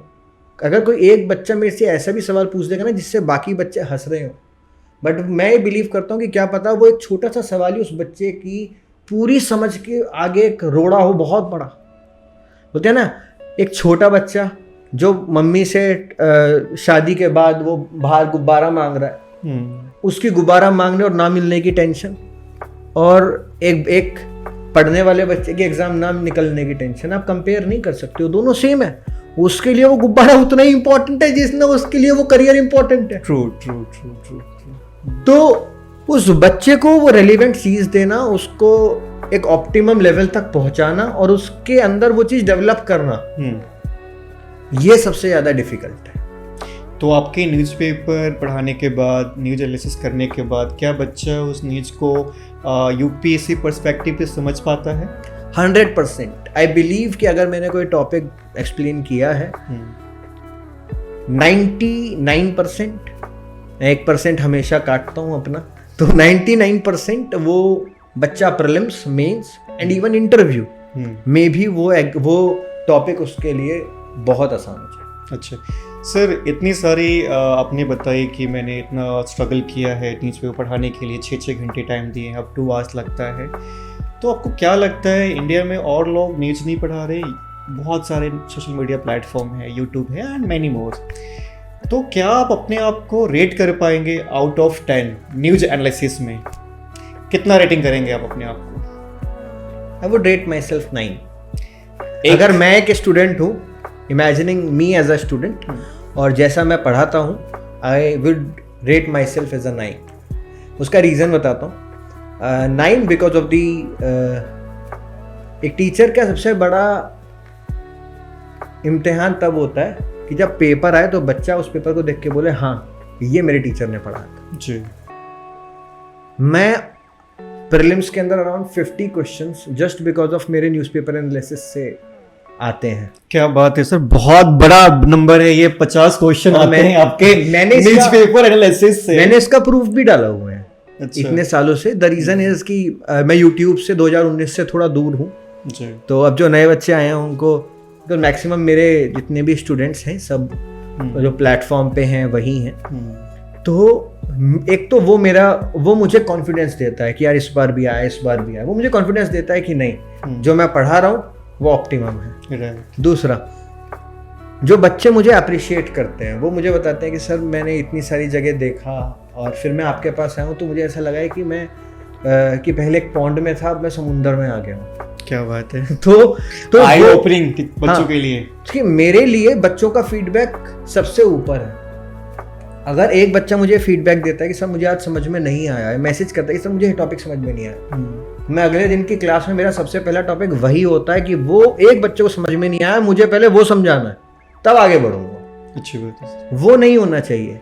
मेरी क्लास में आने का मतलब है कि आपने करंट अफेयर मुझ पे छोड़ दिया कि भाई अब तू जान, तेरा काम जान, तेरे पास आ गए हैं। एंड मैं तो ये भी बोलता हूँ कि कोई बच्चा अगर मेरे से पढ़ रहा है और उसने मेरी सारी क्लासेस ली हैं, उसके बाद वो पेपर और वो बोल रहा है, मैंने बोला कि सर कि इतने सवाल आए, वो बच्चा कह रहा है कि नहीं सर यू आर रॉन्ग, तो मैं बोलता हूँ प्रूफ दिखा मेरे को। मैं तो प्रूफ दे रहा हूँ ना, हर क्लास का लिंक दे रहा हूँ, हर क्लास की पीडीएफ दे रहा हूँ। तो सर आप मानते हैं कि आपके यूपीएससी एग्जाम में 50% जो क्वेश्चन आते हैं वो करंट अफेयर से आते हैं? वो करंट अफेयर्स से आते हैं, बट करंट अफेयर्स कौन से वाला, जिसके अंदर करंट अफेयर्स के साथ साथ आपको बेसिक्स का पूरा निचोड़ पढ़ाया जाए, उस करंट अफेयर्स को 360 डिग्री एक्सप्लेन किया जाए। बिकॉज जहां आप सिर्फ करंट अफेयर बोलोगे तो आपके सवाल रह जाएंगे 10-11। जहां आप उसको आएंगे करंट अफेयर से ज़्यादा न्यूज़पेपर एनालिसिस और जिस तरीके से बच्चों को पढ़ना चाहिए, तो वो अपने आप बढ़कर हो जाता है अराउंड 50। अच्छा। सर क्या होता है कि हम जब यूपीएससी की तैयारी करते हैं, स्टार्ट करने की सोचते हैं, या हम जंप कर जाते हैं यूपीएससी, चलो एडमिशन ले लिया, अब हमें पढ़ना है, लेकिन बहुत लोगों के पास ये क्वेश्चन होता है हम न्यूज़पेपर कौन सा पढ़ें।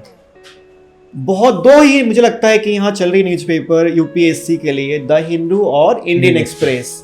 तो सर ये मेरे दोस्तों के लिए है क्वेश्चन, वो लोग बहुत कंफ्यूज रहते हैं, जानना चाहते हैं कि एक सही मेंटर उनको गाइड कर सके कि हमें यूपीएससी के लिए कौन ज़्यादा रिलेवेंट है न्यूज़पेपर, हिंदू, द हिंदू या इंडियन एक्सप्रेस। देखो ज़्यादा रिलेवेंसी की बात करें तो हम लोगों को सोशल मीडिया पे ना गवर्नमेंट की बाकी सारी प्रोज वाली चीज़ें, अच्छी अच्छी बातें तो पता लगी जाती हैं। हमें चाहिए कि हमको एक रैशनल व्यू मिल सके, मतलब पॉजिटिव भी मिले, नेगेटिव भी मिले। तो द हिंदू ना थोड़ा सा ऑन अ नेगेटिव साइड माना जाता है, तो उसके थोड़े से एडिटोरियल जो होते हैं वो थोड़ा सा आपको नेगेटिव व्यू देने में मदद करते हैं, तो इसीलिए लोग द हिंदू पढ़ना प्रेफर करते हैं। इसके साथ साथ द हिंदू में आपको एड्स बहुत कम दिखेंगे, बहुत सारा रिलेवेंट चीज़ें कवर अप करता है इसीलिए। एंड साथ में इंडियन एक्सप्रेस का एक वो एक्सप्लेन्ड वाला सेक्शन चालू हुआ है, दैट इज़ रियली गुड।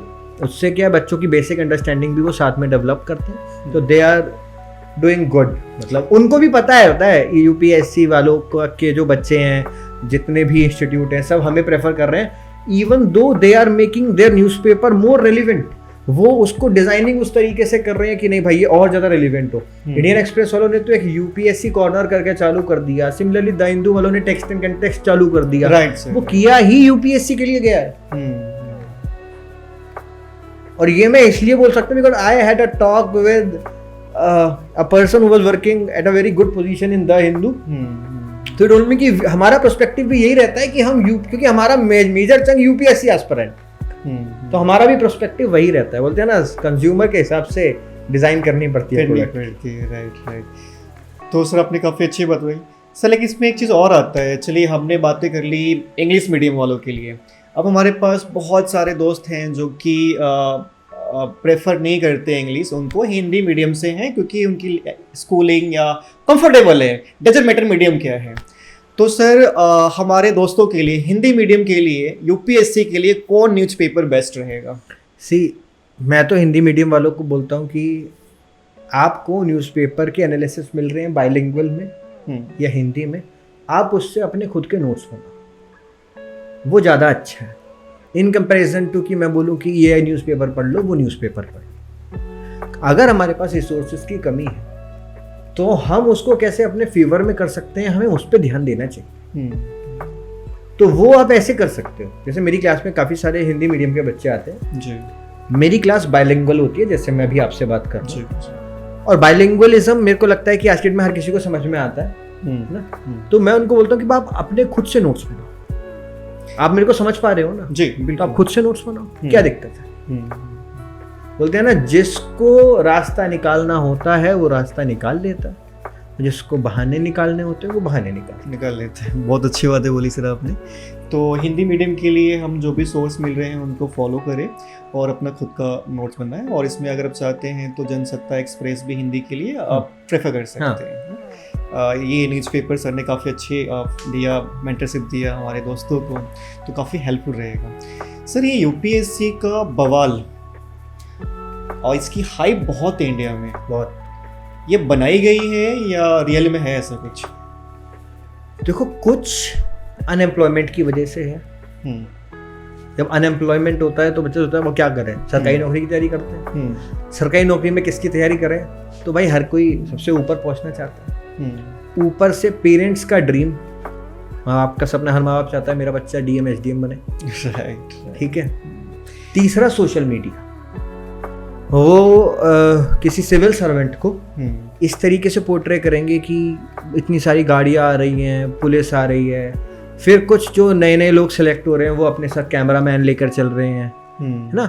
वो एक हाइप बनाई जाती है, भाई इतनी पावर मिलेगी, इतना पैसा मिलेगा। देखता हूँ कि नए नए जो आईएएस बने हैं, डीएम हैं, वो उनकी वीडियोस बहुत आ रही है, एंट्री हो रही है आईएएस की, आईपीएस की एंट्री हो रही है, 10 गाड़ी चलते हुए आ रही है और मैडम साहिबा उतर रही हैं, सर उतर रहे हैं और उनकी वीडियोस आती है मोटिवेशन, यूपीएससी की तैयारी आज से करें स्टार्ट। तो ऐसी बहुत सही बोला आपने, हाइप बनाई जा रही है। देखो, उसकी एक ना पॉजिटिव भी है, कोई मोटिवेशन लेना, मोटिवेशन कोई बंदा किसी भी चीज़ से ले सकता है। ट्रू, क्या पता किसी को वो एंट्री का ही मोटिवेशन, हाँ, है ना। तो वो एक अपने एक सेपरेट चीज़ है, बट ये कि हाइप बनाई जा रही है। दूसरा अनएम्प्लॉयमेंट है। तीसरा कि वो जो हाइप है ना वो कभी जाएगी नहीं, it's the steel frame. Young minds को डेफिनेटली ट्राई करना चाहिए। जीवन में बहुत कुछ सीखते हैं जब यूपीएससी की तैयारी करते हैं। बोलते हैं ना कि यूपीएससी की तैयारी जिसने 1 साल कर ली वो इतनी चीज़ें जान जाएगा जिसमें जितना इस देश के 90% लोग नहीं जानते। ट्रू। सर, मैं यूपीएससी की तैयारी की आपने बात की तो मुझे अपने पुराने दिन याद आ गए। जब मैं यूपीएससी तैयारी कर रहा था, मैंने अपने 2-3 साल दिए। ट्रस्ट मी सर, मैं फ्रैंकली कन्फेस कर रहा हूँ, बैठे बैठे ना पीछे वाला सुन होता था। लाइब्रेरी में बैठे बैठे पीछे वाला सुन होता था और आप खा नहीं रहे हो, पी नहीं रहे हो, आप कंटिन्यू पढ़ रहे हो। तो हाँ, ये मैं एक्सेप्ट करता हूँ, once you are preparing for UPSC, the way you think, ये बहुत चेंज है, ड्रास्टिक चेंज आता है आपकी बिहेवियर में, थिंकिंग में। मैं यहाँ एक एग्जांपल देना चाहूँगा। तो सर, मेरे घर पे पुराना घर है, मतलब 200 साल पुराना है। तो मुझे लगता था कि वो पुराना घर है, क्या उसकी वैल्यू है। तो बंटवारा हो गया तो हमने छोड़ दिया वो पुराना घर, नया घर ले लिया, और अभी वो समझ में आता है कि वो तो हेरिटेज है। सी, आई एम रिस्पेक्टिंग नाउ कि वो पुराना घर मुझे मिलना चाहिए था, वो मेरे पूर्वजों का था। और ये समझ में तब आता है जब अपने कल्चर को समझते हैं, क्योंकि आप यूपीएससी जब तैयारी कर रहे होते हैं तो आप ओवरऑल पूरा इंडिया समझते हैं, culture, relationship, behaviour, human behaviour, पहले जो हमारी ह्यूमंस थी उनके साथ कैसे अत्याचार हुआ है, रिजर्वेशन क्या है। तो आपकी जो थिंकिंग है, पर्सपेक्टिव, वो पूरी चेंज हो जाती है। यूपीएससी प्रिपरेशन आपको शांत करती है, आपको समझ देती है कि रैशनैलिटी क्या है जी, दूसरों के शूज़ में जाकर दूसरे को समझ कैसे पाते हैं। आप सिचुएशन को एक एंगल से नहीं, कई एंगल से एनालाइज कर सकते हैं। आपको वो समझ देती है कि भाई कोई काम हो रहा है, मेरी नज़र में वो गलत होगा या सही होगा, वो दूसरे के नज़रिए से बहुत अलग है। तो ये सब आपको यूपीएससी की तैयारी सिखाती है। ट्रू सर, बिल्कुल सर। और मुझे लगता है ना, जो पर्सन, एक हमारे दोस्त हो गए, हमारे भाई लोग हैं, वो एक बार डिसाइड करते हैं कि मैं यूपीएससी तैयारी करूंगा, उस दिन से ही वो अलग हैं, उस दिन से ही वो डिसीजन मेकर बन जाते हैं। उनकी उनकी पता नहीं वो पास होते हैं फेल होते हैं डजंट मैटर, उन्होंने ट्राई किया, ये बहुत बहुत बहुत बड़ी बात है। क्या जीवन में बोलते ना, जब आपने कोई चीज छोड़ दी जी। तो आप इस लेवल से नीचे गए। जब आप किसी चीज को ट्राई करने गए ना तो आप ऊपर ही जा रहे हो, आपका लेवल बढ़ गया, आपका लेवल बढ़ ही रहा है। इस दुनिया में ट्राई करना सबसे बड़ी चीज है जी। वो सबसे बड़ी चीज है। आज अगर महात्मा गांधी जी ट्राई नहीं करते तो देश आजाद नहीं होता। वो सोचते यार नहीं करते, उस समय भी तो डिफिकल्टीज थी बहुत बहुत, है ना। मान लो कि कोई भी व्यक्ति है आज जो अच्छे पद पे बैठा है, वो उस पद पे जाने की कोशिश नहीं करता तो वहां तक नहीं पहुंच पाता। True sir. सर मैं तो यही बोलना चाहूँगा, जिस दिन आपने डिसीजन लिया है यूपीएससी करने का, मेरे को अभी एक लाइन याद आई। वृंदावन के एक गुरु हैं स्वामी प्रेमानंद जी, है ना। मैं उनको देख रहा था एक उनकी रील, तो उसके अंदर वो कह रहे थे कि इस दुनिया में सबसे उत्तम काम प्रयास करना है। जब आप प्रयास करते हो तो आप कहीं से निकलते हो, और कहीं पहुंचने के लिए कहीं से निकलना पड़ता है। तो उनकी वो बात मेरे को अभी भी याद है कि उन्होंने वो लाइन कही थी, प्रयास करना इस दुनिया में सबसे उच्चतम चीज है। सहमत हूँ सर मैं, बहुत अच्छी लाइन है, और ये हमें जहाँ तक मोटिवेट भी करती है। एटलीस्ट हमें ट्राई करना चाहिए। अब एक चीज सोचो कि अगर कर्ण प्रयास नहीं करता कि नहीं मैं अर्जुन से बेटर हूं, मैं भी दिखाऊंगा जी, तो अंगराज नहीं बन पाता। दुर्योधन ने अंगराज बनाया इसीलिए कि कर्ण ने वहां खड़े होकर प्रयास किया। तो प्रयास का ये महत्व होता है। True sir. सर ये यूपीएससी में डिसीजन मेकिंग बताया जाता है कि हमें डिसीजन मेकर बनना है, तो हम कैसे फाइंड आउट करें कि एक स्टूडेंट को उसके पास वो क्वालिटीज़ है या नहीं, उसे यूपीएससी करनी चाहिए या नहीं चाहिए। हम कहीं से कुछ ऐसा हमारे पास है जो हमारे दोस्तों का हेल्प कर पाएंगे। सी क्वालिटी पहले तो स्टार्ट होती है आपकी खुद की विल पावर्स। भाई अंदर विल होनी चाहिए, वो पहली क्वालिटी है। दूसरी क्वालिटी स्टार्ट होती है डेडिकेशन। विल के साथ आप कितना समय समर्पित कर सकते हो। देखो भाई यूपीएससी तैयारी में सबसे पहले जो चीज सबसे तेजी से जाती है वो है आपकी उम्र। आप 21 में घुसोगे 24 हो जाएगी, आपको पता नहीं लगेगा। Because it's a long time taking exam. आपको 1 साल प्रिपरेशन का चाहिए और फिर पूरा 1 साल उस एग्जाम के पूरे प्रोसीजर को चाहिए जी। पूरा 2 साल का पेपर है वो। आप 21 में घुस रहे हो, आपके 24 हो गए। सब आपकी एज ऐसे जाती है। तो विल के साथ डेडिकेशन, और डेडिकेशन के साथ if you have a mind set कि भाई मैं ये एग्जाम फोड़ूंगा, मेरे पास स्ट्रेटेजी है, मेरे पास हर चीज है, मेरे को समझ आता है, तो निकलेगा। बाकी सब चीजें तो ना ह्यूमन बीइंग है, इकट्ठी हो जाती हैं। अच्छा बताओ, सबके पास ब्रेन है। ऐसा कोई व्यक्ति नहीं है जो पढ़ के समझ नहीं सकता, उसको नहीं तो कोई समझा नहीं सकता। समझ के हर व्यक्ति ट्रेन हो जाएगा। बोलते हैं ना क्लास के अंदर बैक बेंचर के पास दिमाग उतना ही है जितना टॉपर के पास जी। अंतर क्या है कि जो टॉपर है उसका दिमाग सिर्फ पढ़ाई में है, बैक बेंचर का दिमाग पढ़ाई के साथ साथ और 10,000 चीजों में। अच्छा, तो उसका दिमाग ज्यादा लग रहा है। अगर आप देखोगे उसका दिमाग आसपास ज्यादा लग रहा है, पर वो पढ़ाई में उतना अच्छा नहीं कर पा रहा है। तो दिमाग सबके पास है, करने की चाहत और उसके अंदर डटे रहने की इच्छा शक्ति, ये 2 हैं तो पेपर आपके पास। क्या बात है, मतलब अगर ये 2 हैं तो यूपीएससी पास है। हाँ, क्या बात है। आपने काफी इंटरेस्टिंग बताई। बैंक पीछे बच्चे जो बैठा हुआ है उसकी स्टोरी आपने बताया कि वो बहुत ज्यादा वर्क कर रहा होता है, उसका दिमाग, उसका इंटरेस्ट डाइवर्स है।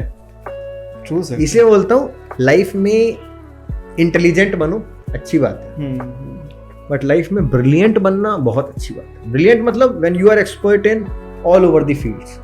और ये चीज मेरे को मेरे पापा ने कही थी जब मैं छोटा था, लाइफ में इंटेलिजेंट बने मत बनो, ब्रिलियंट जरूर बनी हो। एक ऐसा व्यक्ति जिसको आसपास की हर चीज की नॉलेज। और मैं कोशिश करता हूं कि मैं आज भी वो बनने की कोशिश कर रहा हूं, क्योंकि हर चीज की नॉलेज किसी को नहीं हो सकती, बट आई ट्राई कि मेरे पास एटलीस्ट जो भी चीज़ें हैं मेरे पास उसकी जानकारी।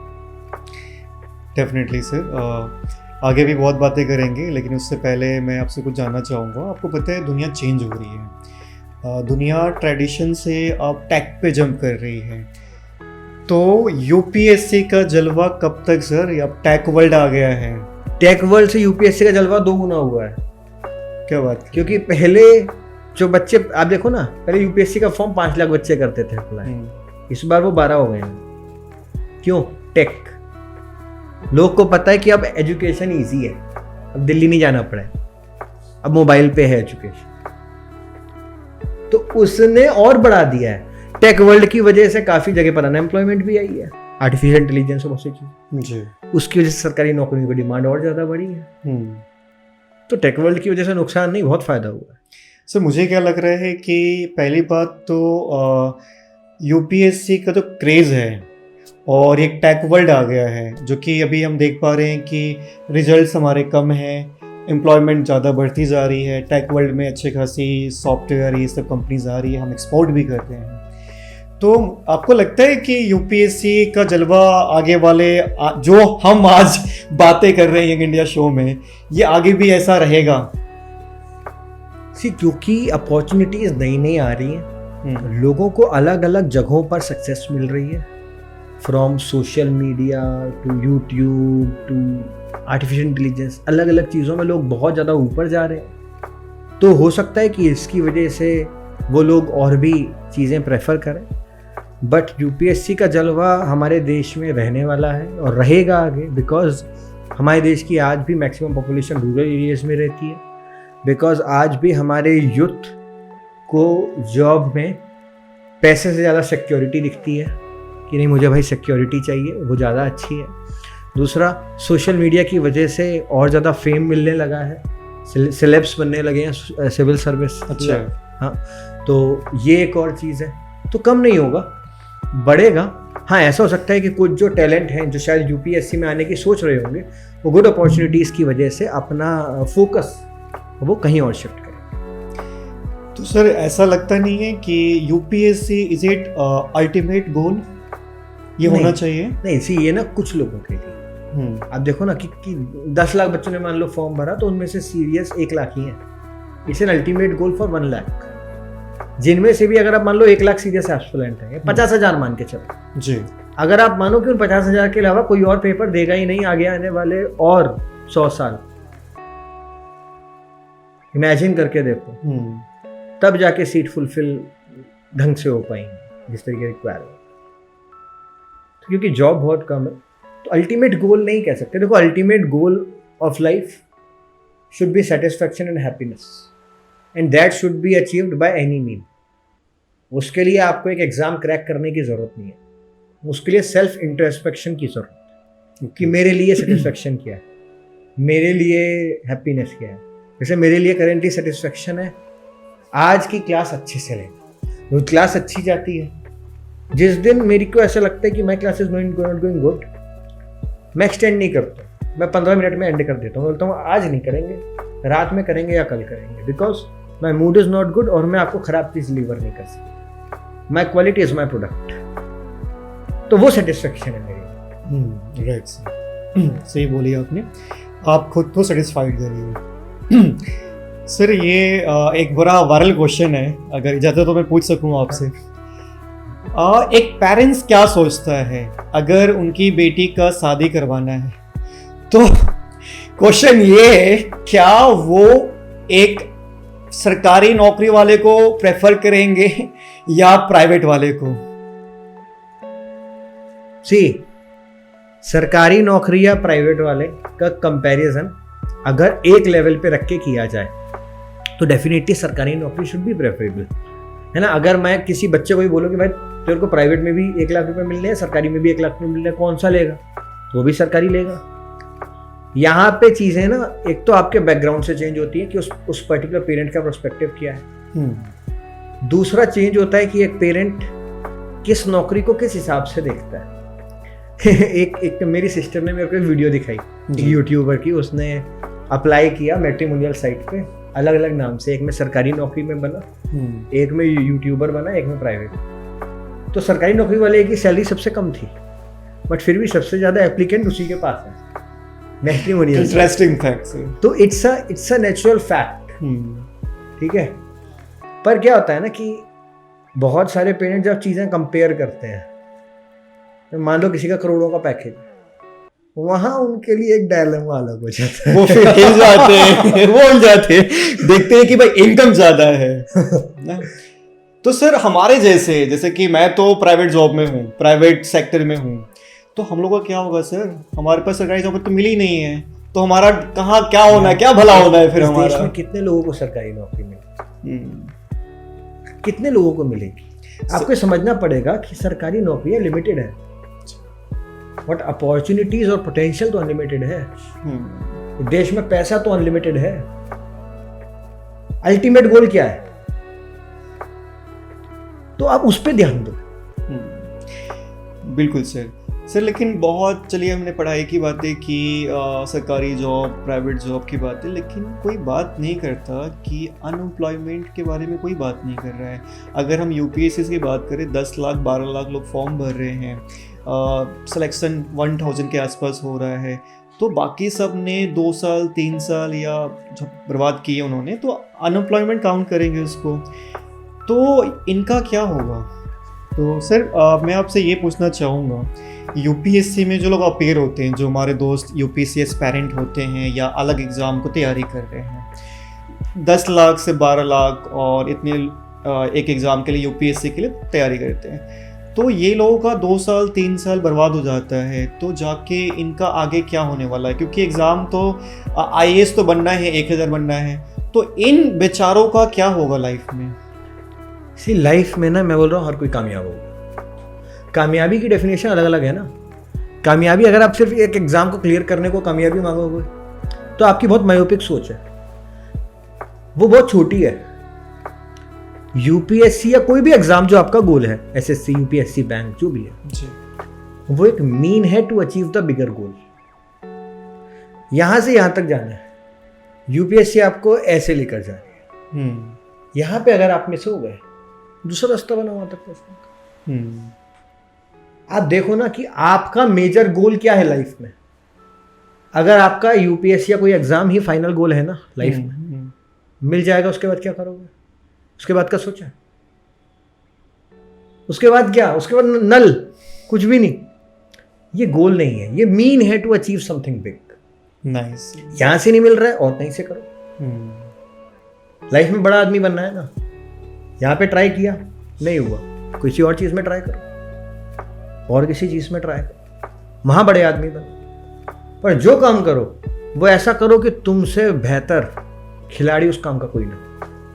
क्या बात है सर, टीचर कूल ने बहुत अच्छी सी लाइनें बोली है। मैं इम्प्रेस हूँ सर आपसे आज तो बस आपके शरण में आ जाना है। मुझे भी कुछ गोल के बारे में जानना है। तो सर मुझे कैसे मालूम पड़ेगा कि being a person, being a student, हमारे दोस्तों को कैसे मालूम पड़ेगा कि मेरा गोल क्या है? How to find your goal, how to find your purpose? Experiment. Life में एक्सपेरिमेंट बहुत जरूरी है। उम्र बीत जाएगी सर, बाल उड़ जाते हैं एक्सपेरिमेंट करते करते। ये एक्सपेरिमेंट तो आप भी जब हुए तब भी हुआ था, जब शायद भगवान इंसानों को बना रहा होगा, कोई ना कोई एक्सपेरिमेंट किया होगा तो इंसान बन गए, है ना। तो एक्सपेरिमेंट का ये मतलब नहीं है कि नई नई चीज़ें ट्राई करते हो जी, जो ट्राई करो उसमें शिद्दत से ट्राई करो। अब ऐसा तो है नहीं कि किसी का मन है कि मैं तो भाई डांसर बनना चाहता हूँ, पर वो सिंगर में घुस जाए, कर सिंगर ट्राई कर लेते हैं। वो तो पता है ना कि भाई मेरी आवाज़ भोपू जैसी है, वो नहीं होगा काम, है ना। तो जो चीज़ पता है वहीं तो ट्राई करोगे। हाँ। तो डांसर पता है तो डांसर में ट्राई करो, पर वहां बोला ना, वहां ऐसा ट्राई करो कि दुनिया जलवा देखे ना। ऐसे बहुत सारे लोग हुए हैं जिनको शायद ये भी नहीं पता था कि वो लाइफ में करेंगे क्या। घर में खाना बनाते थे, घर वालों को खिलाने का शौक। मास्टर शेफ जैसी अपॉर्चुनिटी देखी, घुसे, मास्टर शेफ बन गए। डांस करने का शौक था, डांस इंडिया डांस में घुसे, आज बड़े बड़े कोरियोग्राफर बन गए। ट्रू। क्रिकेट खेलने का शौक था, उसमें शिद्दत से काम किया, महेंद्र सिंह धोनी, विराट कोहली, कपिल देव बन गए। पॉलिटिक्स का शौक था, पॉलिटिक्स में घुसे, जन सेवा करी, नरेंद्र मोदी बन गए। इंडियन फॉरेन सर्विसेज में जाने का शौक था, यूपीएससी क्रैक किया, फॉरेन सर्विसेज में गए। बड़ा गोल था, एस जयशंकर बन गए। एस जयशंकर बन गए फॉरेन मिनिस्टर ऑफ इंडिया। बिल्कुल तो- सर, बिल्कुल। तो वो चीज़ ट्रू ट्रू ट्रू। नहीं सर, आपने काफ़ी अच्छा रिलेट किया कि हमारी गोल हमेशा बड़ा होना चाहिए और आप जो चाहते हो कर सकते हो, बस एक डायरेक्शन की जरूरत है। अपने आप को आप इनर सोल पहचानिए, क्या आपकी पोटेंशियल है, वहाँ आप डेफिनेटली आपको ट्राई करना चाहिए। अगर आप यूपीएससी के लिए सोच रहे, डेफिनेटली आपको एक बार ट्राई करना चाहिए। बहुत अच्छा एक आपको एक इंसान बनाता है। मैं सक्सेस तो नहीं बोलूँगा, बट एक सक्सेसफुल इंसान, एक अच्छा व्यवहार इंसान, अच्छा एक इनर बन जाता है, आपको समझ देता है। समझ देता है। True sir, true. तो सर ये अमन शर्मा जो हैं, ये भी कभी अप एंड डाउन्स होते होंगे? बहुत हाँ। डेली होता है। डेली होते हैं। इंसान का डेली लाइफ भी साइन वेव कर्व है, रोज अप एंड डाउन। वीक भी साइन वेव कर्व है, ईयर भी साइन वेव कर्व है, और पूरा जीवन भी sine wave. Okay sir. Sir Aman Sharma आज हमारे साथ बैठे हुए हैं, टीचर कूल। मैं ज़्यादा बोलना ये प्रेफर करूँगा। सर ये आपकी लाइफ में भी अप एंड डाउन्स होते हैं, और सेम जब हम तैयारी करते हैं यूपीएससी का, तो उसमें भी अप एंड डाउन्स होता है। तो सर आप कैसे रिलेट कर पाएंगे, क्या टिप्स देने चाहेंगे हमारे दोस्तों को जब हम तैयारी कर रहे हैं यूपीएससी का, और अपने लाइफ से थोड़ा सा इसको और रिलेट करिए आप। देखो, लाइफ हो या एग्जाम हो, सब साइन वेव कर रहे हैं। डेली, मंथली, ईयरली आप अपने आप को देखोगे, डेली कोई बंदा पूरे दिन खुश नहीं रह सकता। कुछ ना कुछ उसके दिन में डेली कुछ ना कुछ ऐसा होगा जिससे कुछ ना कुछ सोच में चला जाएगा, विचारों में चला जाएगा। पर जो नीचे गिरेगा वही तो ऊपर उठेगा, है ना। लाइफ में हो या एग्जाम में हो, अगर नीचे हो तो उससे नीचे आने का तो कोई रास्ता ही नहीं है, फिर तो ऊपर ही ऊपर है। यही सोच मैं रखता हूँ हमेशा जी, कि लाइफ में ऊपर वाला जो देता है वो भी भरपूर देगा, तुम लेने वाले चाहिए। तुम्हें कोई तब तक नहीं गिरा सकता था तुम खुद की नजरों में ना गिरो।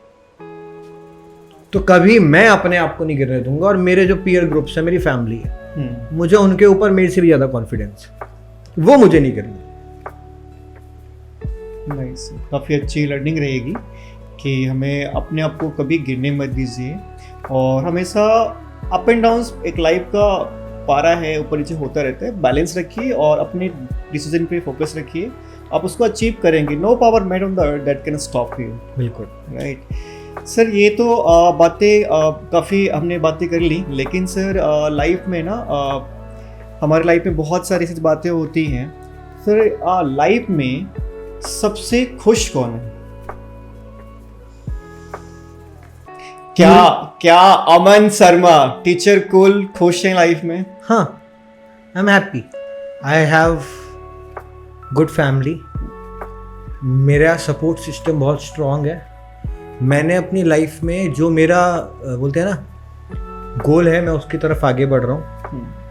पर्पस मेरे को मेरी लाइफ का मिल गया है कि मैं जिस प्रोफेशन में हूँ, आई लव इट, तो आई एम हैप्पी। और लाइफ में मेरे सबसे खुश वो है जो ये सोच ले कि इस दुनिया में हर चीज़ समुंदर है, और मैं उस समुद्र का बहुत छोटा सा हिस्सा हूँ। जैसे अगर सोचो ना, अगर हमारी अस्तित्व क्या है इस यूनिवर्स में, बहुत छोटी सी है जी। ये सोचे कि ना मेरे एक्शन से कोई फर्क पड़ रहा है दुनिया को, ना मेरे नॉन एक्शन से फर्क पड़ रहा है, पर मेरे हर चीज से मेरे अंदर जरूर फर्क पड़ रहा है। तो मैं अगर खुद अपने लिए सेटिस्फाइड हूँ, अपने लिए खुश हूँ, तो मेरे से बोलते ना कोई अमीर आदमी। सर दुनिया में सबसे बड़ा रिच कौन है? जो खुश है। क्या बात है, जो खुश है। जो खुश है वो दुनिया का सबसे धनी इंसान है, सबसे धनी इंसान। तो मैं बोलना चाहूंगा टीचर कूल हमारे जो सामने बैठे हुए खुश हैं, वो दुनिया के सबसे रिच इंसान है। नहीं, मतलब हो सकता है कि लोग मेरे से ज्यादा खुश हों, क्योंकि हर किसी की लाइफ में कोई ना कोई छोटे मोटे इश्यूज चलते रहते हैं जी। बट हाँ, मैं अपने आप को रिच मानता हूँ in terms of my life.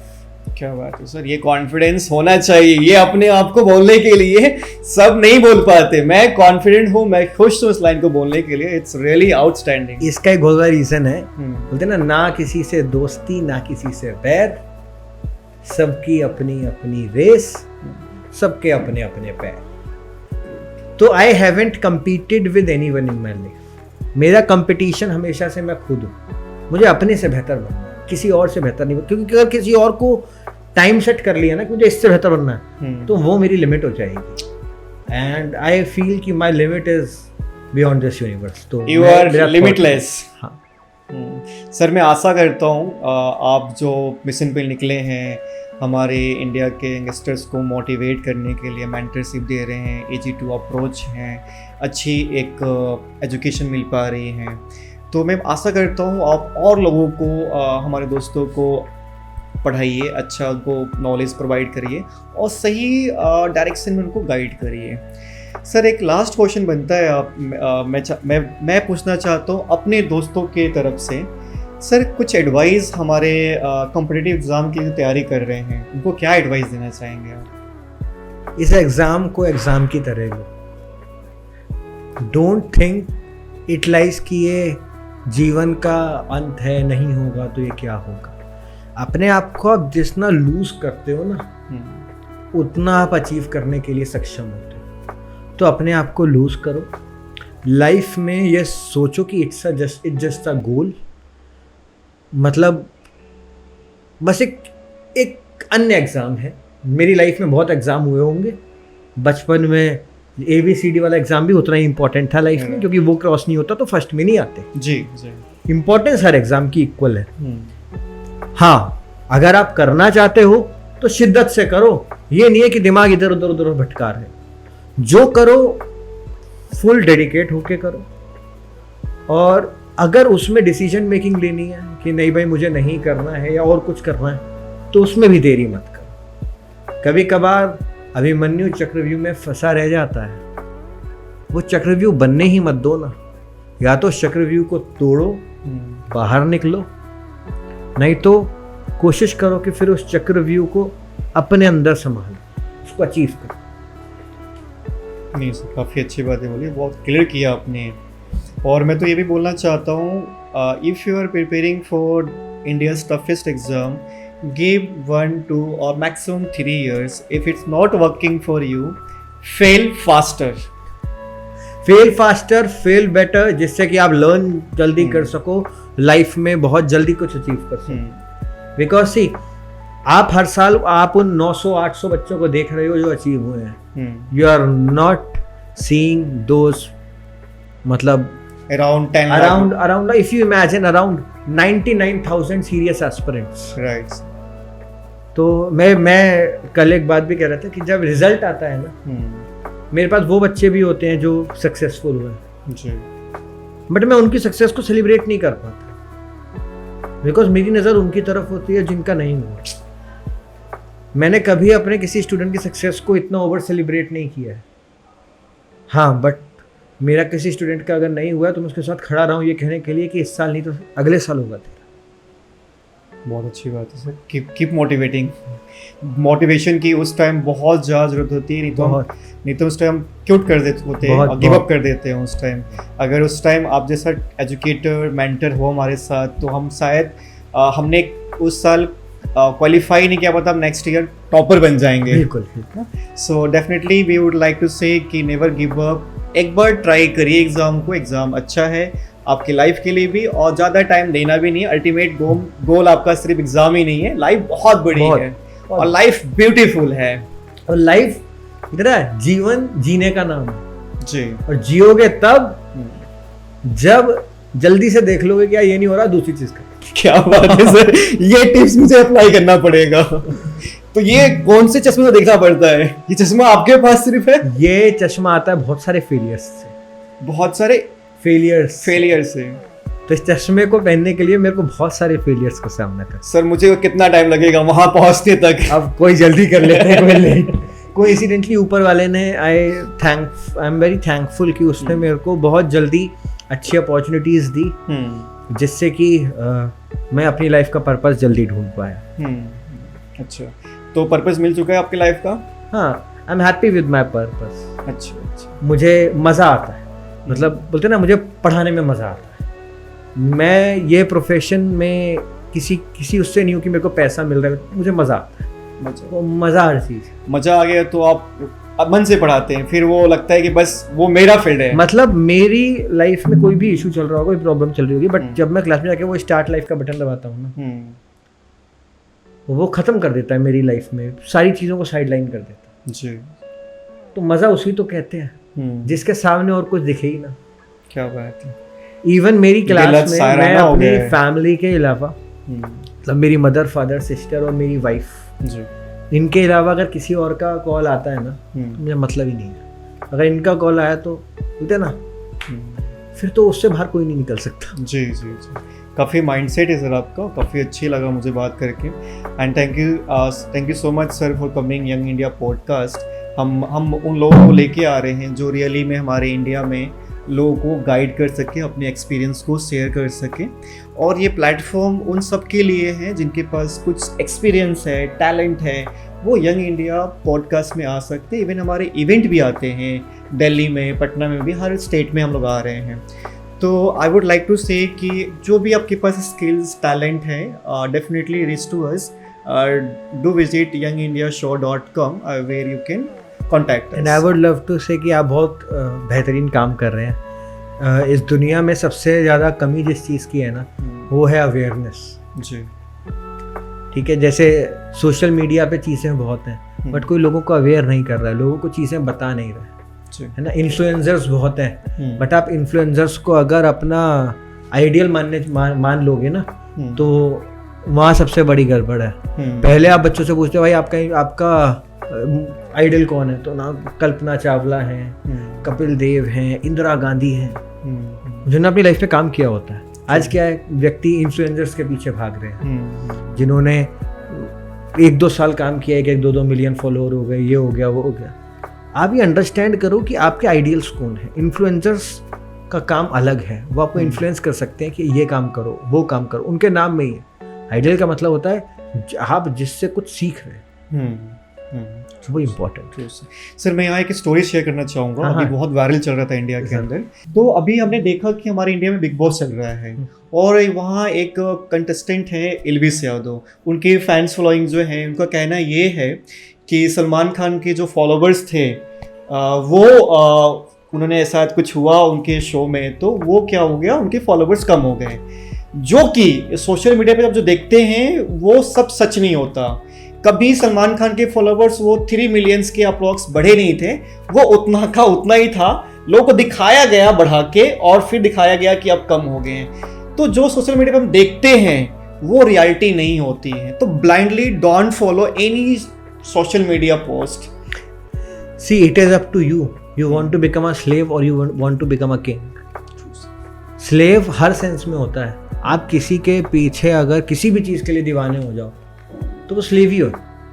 Slave के अंदर एक चीज़ होती है, उसकी डिसीजन मेकिंग पावर, उसकी सोचने समझने की शक्ति तो जाती है।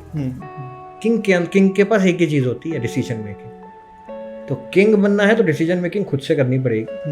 और सोशल मीडिया पे बोलते ना, कंज्यूम करने के लिए बहुत कुछ है, पर आपको देखना है कि आप क्या कंज्यूम कर रहे हो, है ना। और आप उसके लिए किसी को ब्लेम नहीं कर सकते। True. It is you who should be blamed for getting good or bad. True sir, it's very eye opening. आप क्या कंज्यूम कर रहे हैं, आपको अच्छा बनना है या खराब बनना है, डिसीजन मेकर आप हैं और दूसरे को ब्लेम ना करें। Thank you so much sir, once again welcome to young India show podcast. और मुझे बहुत अच्छी लगी, बहुत बातें की हमने। सर ने बहुत सारे गाइडेंस शेयर किए हमारे दोस्तों के लिए जो कॉम्पिटिटिव एग्जाम्स की तैयारी कर रहे हैं। Thank you so much sir for coming young India show podcast. Thank you, pleasure is all Thank you mine. so Thank much. you.